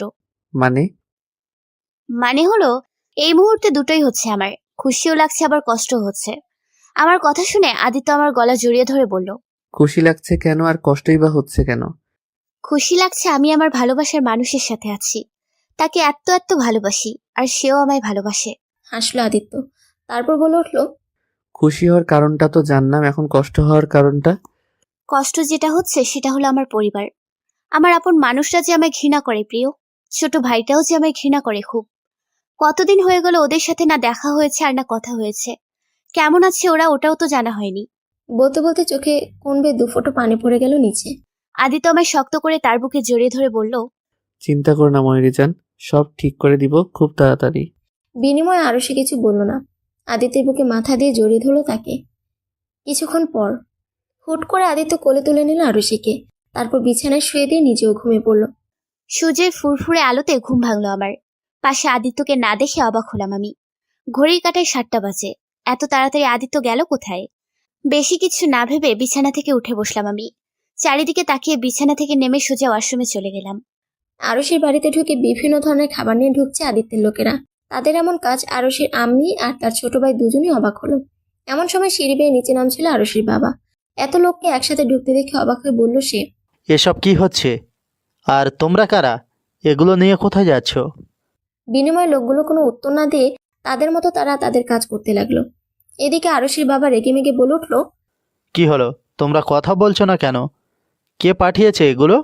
এমন সময় দরজার সামনে দাঁড়িয়ে থেকে আদিত্য বলে উঠল। চাপ নিবেন না শ্বশুর মশাই, এগুলো আমি নিয়ে আসছি। বলতে বলতে সোফায় বসে পড়ল আদিত্য। আদিত্যকে দেখে আরশির বাবা রেগে গিয়ে বলে উঠল, তুমি? হ্যাঁ আমি। কি ভেবেছিলেন আপনার জামাই কখনো আসবে না আপনাদের বাড়িতে? হ্যাঁ, 10টা না 5টা না একটা মাত্র জামাই আপনার এত তাড়াতাড়ি ভুলে গেলে চলবে নাকি শ্বশুর মশাই? তোমার ফালতু কথা বাদ দিয়ে আগে বলো এখানে কেন এসেছো? আর একা আসছো নাকি? কেন, মেয়েকে আনলে খুশি হতেন বুঝি? এই বলে আদিত্য তার চোখের কালো চশমাটা খুলে সামনে টেবিলে রাখলো।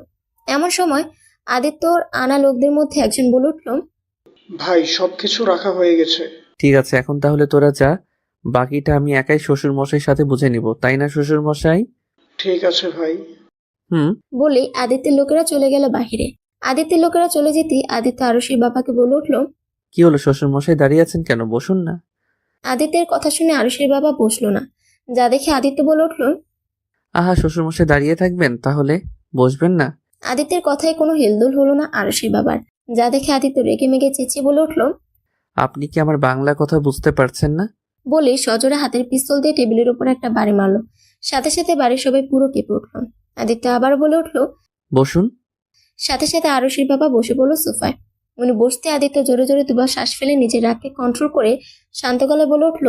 দেখুন, এখানে আমি না কোনো ঝগড়া করতে এসেছি, না কোনো ঝামেলা করতে। আমি চাই আপনাদের আর আরশির মধ্যে যে ভুল বোঝাবুঝিটা হয়েছে সেটা সংশোধন করতে। তাই আমি হাত জোর করে অনুরোধ করছি, আমায় রাগাবেন না, আর কথাটাকে থ্রেট হিসেবে নিবেন না, অনুরোধ হিসেবে নিবেন। তুমি কি আমায় ভয় দেখাচ্ছ? এই যে শ্বশুর মশাই এইমাত্র বললাম, থ্রেট হিসেবে নিয়ে নিবেন না। তারপরও আদিত্য কিছুক্ষণ চুপ থেকে বলে উঠল। দেখুন শ্বশুর মশাই, যেটা হয়েছে সেটার জন্য আরশির কোনো দোষ নেই। যা করেছি সব আমি করেছি। তাই প্লিজ আরশির উপর আর রাগ করে থাকবেন না। ও যে আপনাদের ছাড়া ভালো নেই আমি জানি, আপনারাও আরশিকে ছাড়া ভালো নেই। তাই আমি আপনাদের কাছে হাত জোর করে বলছি, প্লিজ আর রাগ করে থাকবেন না। আপনার সব রাগ তো আমার উপর। প্লিজ তার শাস্তি আরশিকে দিবেন না। এই কয়েকদিনে এমন কোনো দিন নেই যেদিন আরশি আপনাদের কথা ভেবে কাঁদেনি। প্লিজ ওকে কাঁদাবেন না। প্লিজ সব ভুলে গিয়ে আবার আগের মতো করে আরশিকে আপন করে নিন প্লিজ শ্বশুর মশাই। আমি জানি আমায় আপনি কোনোদিনও মেনে নিবেন না, কারণ আমার কাজ সম্পর্কে এতটুকু বলবো, আমি যেটা করি সেটা লোকদের ভালোর জন্য। যারা গরিবদের টাকা ক্ষমতার জোরে কেড়ে নেয় তাদের আমি শাস্তি দেই। আর এটা যদি অপরাধ হয় তাহলে আমি অপরাধী। আপনাকে আমায় মেনে নিতে হবে না শ্বশুর মশাই, আরশিকে মেনে নিলেই হবে। তবে মেনে নিবেন মানে এটা নয় আমায় ছেড়ে দিয়ে। এতটুকু বলে থামলো আদিত্য। তারপর আবার বলে উঠল। ছোটবেলা থেকেই আমি একা বেঁচে আছি, কখনো বাবা মার ভালোবাসা পাইনি, আর না পেয়েছি কোনোদিন ভাই বোনের ভালোবাসা। এই ভালোবাসার অভাবে এমন হয়ে গেছি আমি। তারপর হঠাৎ আরশি আসলো, আমায় ভালোবাসলো। তখন বুঝলাম ভালোবাসার আসল মানে। কিন্তু যতক্ষণ বুঝতে পেরেছি ততক্ষণ দেরি হয়ে গেছে, তাই এমনটা করতে হলো। সত্যি বলতে মা বাবার ভালোবাসা পেতে তো আমারও খুব পেতে ইচ্ছে হয় শ্বশুর মশাই, কিন্তু কি করার ভাগ্যে নেই আমার। তাই আমি চাই না আমার জন্য কেউ বাবা মার ভালোবাসা থেকে বঞ্চিত হোক। তাই অনুরোধ শ্বশুর মশাই আর আরশিকে কষ্ট দিয়েন না। এই বলে আদিত্য থেমে গেল। হয়তো আর কিছুক্ষণ কথা বললে তার চোখ পানি ভেসে আসতো। এদিকে দূর থেকে আরশির মা আদিত্যের কথা শুনে ওনার খারাপ লাগলো। ছোটবেলা থেকে ছেলেটা বাবা মার জন্য কষ্ট পাচ্ছে, আরশির কথা ভেবেও কষ্ট পাচ্ছে সে। এদিকে আরশির বাবা চুপ করে বসে আছে, কিছু বলছে না। এমনটা নয় যে সে আরশির জন্য কষ্ট পাচ্ছে না, আরশিকে ভালোবাসে তো খুব, কিন্তু তার এই চাপা কষ্ট কাউকে বুঝতে দেয়নি আরশির বাবা। বেশ কিছুক্ষণ পর আদিত্য বলে উঠল। কি হলো শ্বশুর মশাই, কিছু বলবেন না? আদিত্যের কথায় আরশির বাবা তার ভাবনা থেকে বেরিয়ে আসলো। তারপর বলে উঠল। তোমার বলা শেষ হয়েছে? তাহলে তুমি এখন আসতে পারো। এতক্ষণ পর আরশির বাবার মুখে এমন কথা হা হয়ে গেল আদিত্য। তারপর বলে উঠল। প্লিজ শ্বশুর মশাই। তোমার আর কোনো কথা শুনতে চাই না। এই বলে আরশির বাবা সোফা থেকে উঠে সোজা উপরে চলে গেলেন। এদিকে আদিত্য মাথা নিচু করে বসে রইল সোফায়। এমন সময় আদিত্যের সামনে এসে বসলো আরশির আম্মু। আদিত্যের মাথায় হাত দিয়ে বলল। চিন্তা করো না, সব ঠিক হয়ে যাবে। কেমন আছে আমার মেয়েটা? আপনাদের ছাড়া ভালো নেই শাশুড়ি মা। বিনিময়ে আরশির মা কিছু না বলল না। আদিত্য আর কিছু না বলে চুপচাপ বেরিয়ে আসলো বাড়ি থেকে। গাড়িতে ঢুকতে গিয়ে আরেকবার পিছন ঘুরে আরশির বাড়ির দিকে তাকিয়ে চলে গেল সে মন খারাপ করে। তারপর গাড়ি করে চলে গেল আদিত্য। কলিং বেল বাজতেই গিয়ে দরজা খুলে দিলাম আমি। সামনের ব্যক্তিদের দেখে চোখ বড় বড় হয়ে গেল আমার। অবাক চোখে তাকিয়ে আছি আমি মানুষগুলোর দিকে, কারণ বাইরে আমার বাবা মা আর ছোট ভাই দাঁড়িয়ে আছে। ওনাদের দেখে কি করব বুঝতে পারছি না আমি অবাক চোখে তাকিয়ে আছি। এমন সময় আব্বু বলে উঠলো।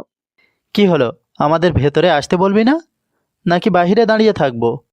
সঙ্গে সঙ্গে আমি দৌড়ে গিয়ে আব্বু আম্মুকে জড়িয়ে ধরে কেঁদে দিলাম। আমার কান্না দেখে আব্বু মাথায় হাত দিয়ে বলল। আরে পাগলি মেয়ে, আর কাঁদা লাগবে না, আমরা তো চলেই এসেছি।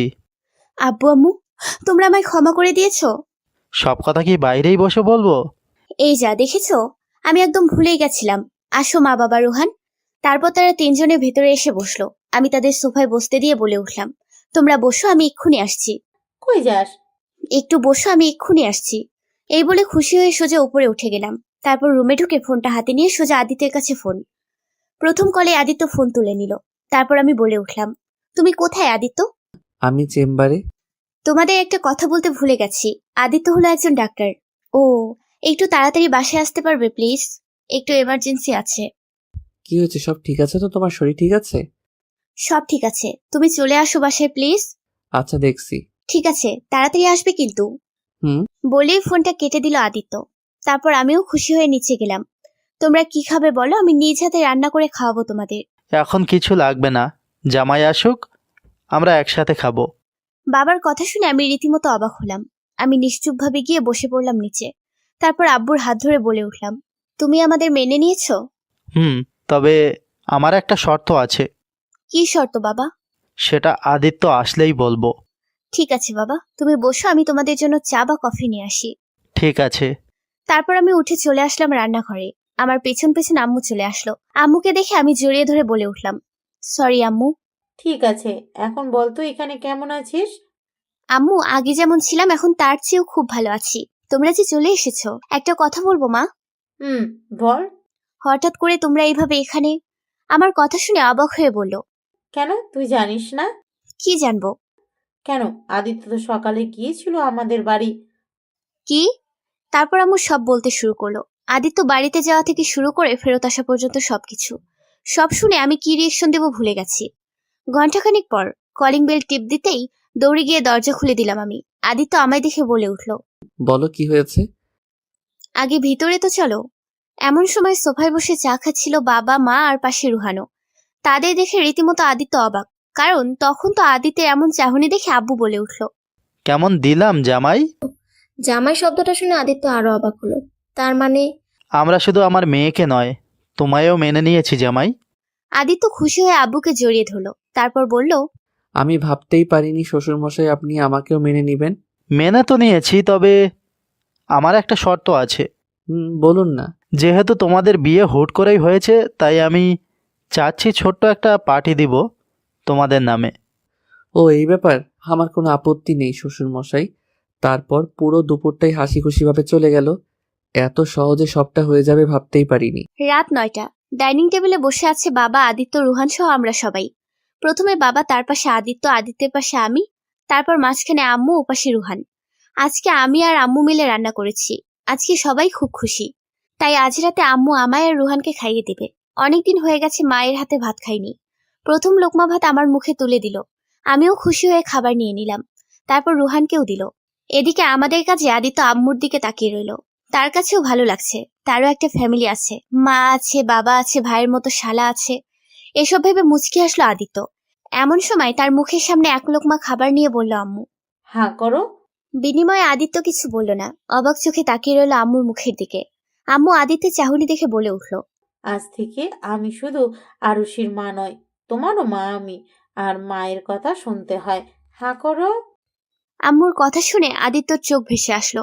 আদিত্য খুশি হয়ে মায়ের হাত থেকে এক লোকমা খাবার নিয়ে আম্মুর হাতে চুমু দিয়ে বলল, আমিও আপনার জামাই নই, ছেলে মা। এদিকে আমরা দুই ভাই বোনেদের কাণ্ড দেখে বলে উঠলাম, এখন তো আমরা কেউ নই না, শুধু ওনাকে আদর করলে হবে, আমাদেরও তো করতে হবে। সাথে সাথে আদিত্য আম্মু দুজনেই হেসে দিল। খাবার খাওয়ার পুরো মুহূর্তটাই অসাধারণ ছিল। আজকে রাতে বাবা মা আর রুহান আমাদের সাথেই থাকবে ভাবতে আরো খুশি লাগছে। রাত 11টা। ছাদের এক কিনারায় দাঁড়িয়ে আছে আদিত্য। আজকে সে খুব খুশি, আর সাথে নিজের মা বাবাকেও খুব মনে পড়ছে তার। আকাশের দিকে তাকিয়ে তারাগুলো দেখছে আদিত্য। এমন সময় পিছন থেকে জড়িয়ে ধরল আরশি। আচমকা এমনটা হতে আদিত্য ঘাবড়ে পরক্ষণে নিজেকে সামনে নিল। সারা বাড়িতে আদিত্যকে কোথাও না পেয়ে ছাদে চলে আসি আমি। তারপর আদিত্যকে দেখে পেছন থেকে জড়িয়ে ধরে বলে উঠলাম আমি, আজকে আমি খুব খুশি। বিনিময়ে আদিত্য কিছু বলল না, চুপ করে রইল। আদিত্যকে চুপ থাকতে দেখে আবারও বলে উঠলাম আমি, কি হলো, কিছু বলছো না কেন? তুমি খুশি তো? খুব খুশি। আর তুমি? আমিও। আমার আর কোনো কষ্ট নেই মাই কিউট জামাই। এখন থেকে আমিও খুব খুশি থাকবো। থুকু, আমরা খুব খুশি থাকবো। হুম। আকাশের দিকে তাকিয়ে কি দেখছো? তেমন কিছু নয় মা, বাবার কথা মনে পড়ছে খুব। মুহূর্তের মধ্যে মনটা খারাপ হয়ে গেল আমার। আমি আদিত্যের সামনে গিয়ে ওর গালে দুহাত দিয়ে চেপে ধরে বললাম, এত মন খারাপ করতে নেই, আমার মা বাবা আছে না, আমার মা বাবা মানেই তোমার মা বাবা। বলেই জড়িয়ে ধরলাম আদিত্যকে। আদিত্য কিছু না বলে শক্ত করে জড়িয়ে ধরল আরশিকে। মাঝখানে কেটে গেল 2 দিন। আজকে আরশির বাড়িতে আদিত্য আর আরশির বিয়ে উপলক্ষে বড় অনুষ্ঠান হবে। পুরো বাড়ি খুব সুন্দর করে সাজানো হয়েছে। পুরো বাড়িটাকে ফুল দিয়ে অসম্ভবভাবে তৈরি করে রাখা হয়েছে। পার্লার থেকে বিউটিশিয়ানের এসেছে আরশিকে সাজাতে। আজকে আরশি অসম্ভব খুশি, সাথে আদিত্য। হয়তো কেউই বিশ্বাস করতে পারছে না এত সহজেই সবাই সবটা মেনে নিয়েছে। আজকে আদিত্য সাদা রঙের শিরোনি পরেছে, সাথে সাদা জুতো, হাতে ঘড়ি, চুলগুলো বরাবরের মতো সুন্দর করে সাজানো। অল্প সাজে অসাধারণ লাগছে আদিত্যকে। আর অন্যদিকে আরশি আজকে রেড সাদা কম্বিনেশনে মিশ্রিত একটা লেহেঙ্গা পরেছে। চুলগুলো গর্জিয়াস ভাবে খোপা করা, মুখে ভারী মেকআপ, গলায় ভারী নেকলেস, হাতে গর্জিয়াস চুড়ি, চোখে আইলাইনার, মাস্কারা সহ পুরো গর্জিয়াস মেকআপ সাজানো হয়েছে তাকে। তাকেও অসম্ভব সুন্দর লাগছে আজকে। সিঁড়ি বেয়ে নিচে নামছে আরশি আর আদিত্য। পুরো অনুষ্ঠানে মানুষের চোখ এখন ওদের দিকে। আরশির বাবার সব বন্ধুরা সহ সেদিনের বিয়েতে যারা যারা, তাদের অনেকেই আজকে এই অনুষ্ঠানে উপস্থিত আছে। সবাই শুরুতে একটু কিন্তু কিন্তু করলো, পরক্ষণে আরশির বাবা বলে দেয়, যেটা হয়েছে সেটা হয়ে গিয়েছে, সেটা নিয়ে বাড়াবাড়ি না করাই ভালো। তার চেয়ে যেটা হচ্ছে সেটাই এনজয় করুন। সারাদিনটাই গান বাজনা, নাচ, খাওয়া দাওয়া, ফটোশ্যুট সহ বিভিন্ন আনন্দের সঙ্গে কেটে গেছে। এক কথায় বললে পুরো হ্যাপি এন্ডিং। রাত 8টা।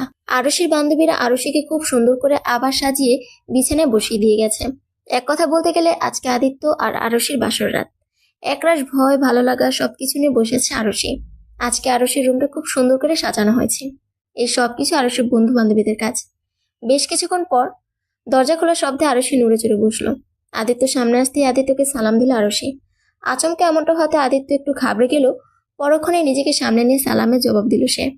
তারপর পুরো রুমটা দেখতে লাগলো।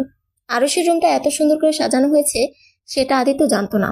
এই জন্যই তখন আরশির বান্ধবী হাসতে হাসতে বলেছিল, শুভরাত্রি দুলা ভাই। আদিত্য হাসলো।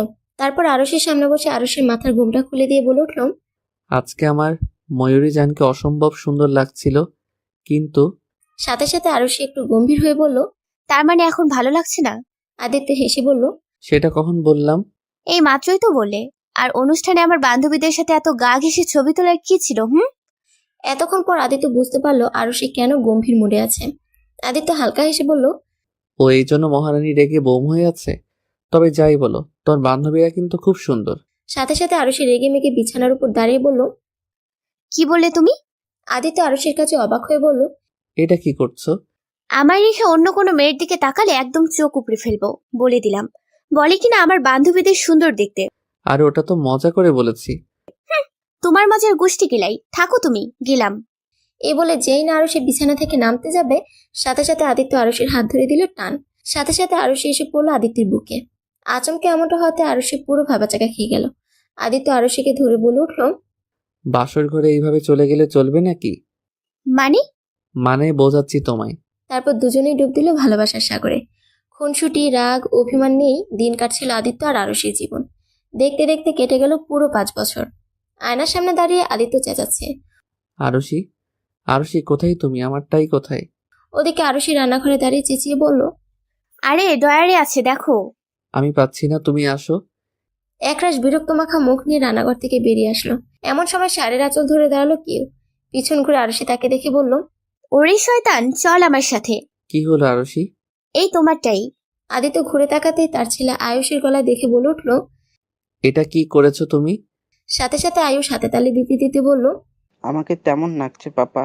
আদিত্য হেসে আয়ুষকে আরুষির কোল থেকে নিয়ে বলল। খুব সুন্দর লাগছে সোনা। হাসলো আয়ুষ। আয়ুষ হলো আদিত্য আর আরুষির ছেলে। আদিত্য আবারও বলে উঠল, কিন্তু এখন যেটা দিতে হবে পাপাকে, পাপা যে কাজে যাবে। না, আমি দিব না। এসব কি হচ্ছে আয়ুষ? পাপা বলছে না পাপার লাগবে, এখন দাও বলছি। সাথে সাথে আয়ুষ আদিত্যকে বলে উঠল। পাপা আমি পতা খানি পকে। আয়ুষের কথা শুনে আদিত্য বলে উঠল, ঠিক বলছো, আমি পচা। কি? আমি পচা? আদিত্য আয়ুষকে কোল থেকে নামিয়ে বলল, সোনা, তুমি এখন বাইরে গিয়ে খেলো, আমি তোমার জন্য চকলেট নিয়ে আসছি। আয়ুষ আর কিছু না বলে চলে গেল রুম থেকে। এদিকে আরুষি হাবলার মতো তাকিয়ে রইল। তারপর বলে উঠল, এটা কি করলে? ও তো টাই না দিয়েই চলে গেল। আদিত্য একটু একটু করে সামনে এগোতে এগোতে বলল, ভাবছি আজকে আর কোথাও যাব না, বাড়িতে থাকবো। বাড়িতে থাকবে কেন? সেটাই তো বলবো। এই যে না আদিত্য এগোতে গেল, সাথে সাথে আরুষি দিল দৌড়। আর আরুষির পিছনে আদিত্য দিল দৌড়।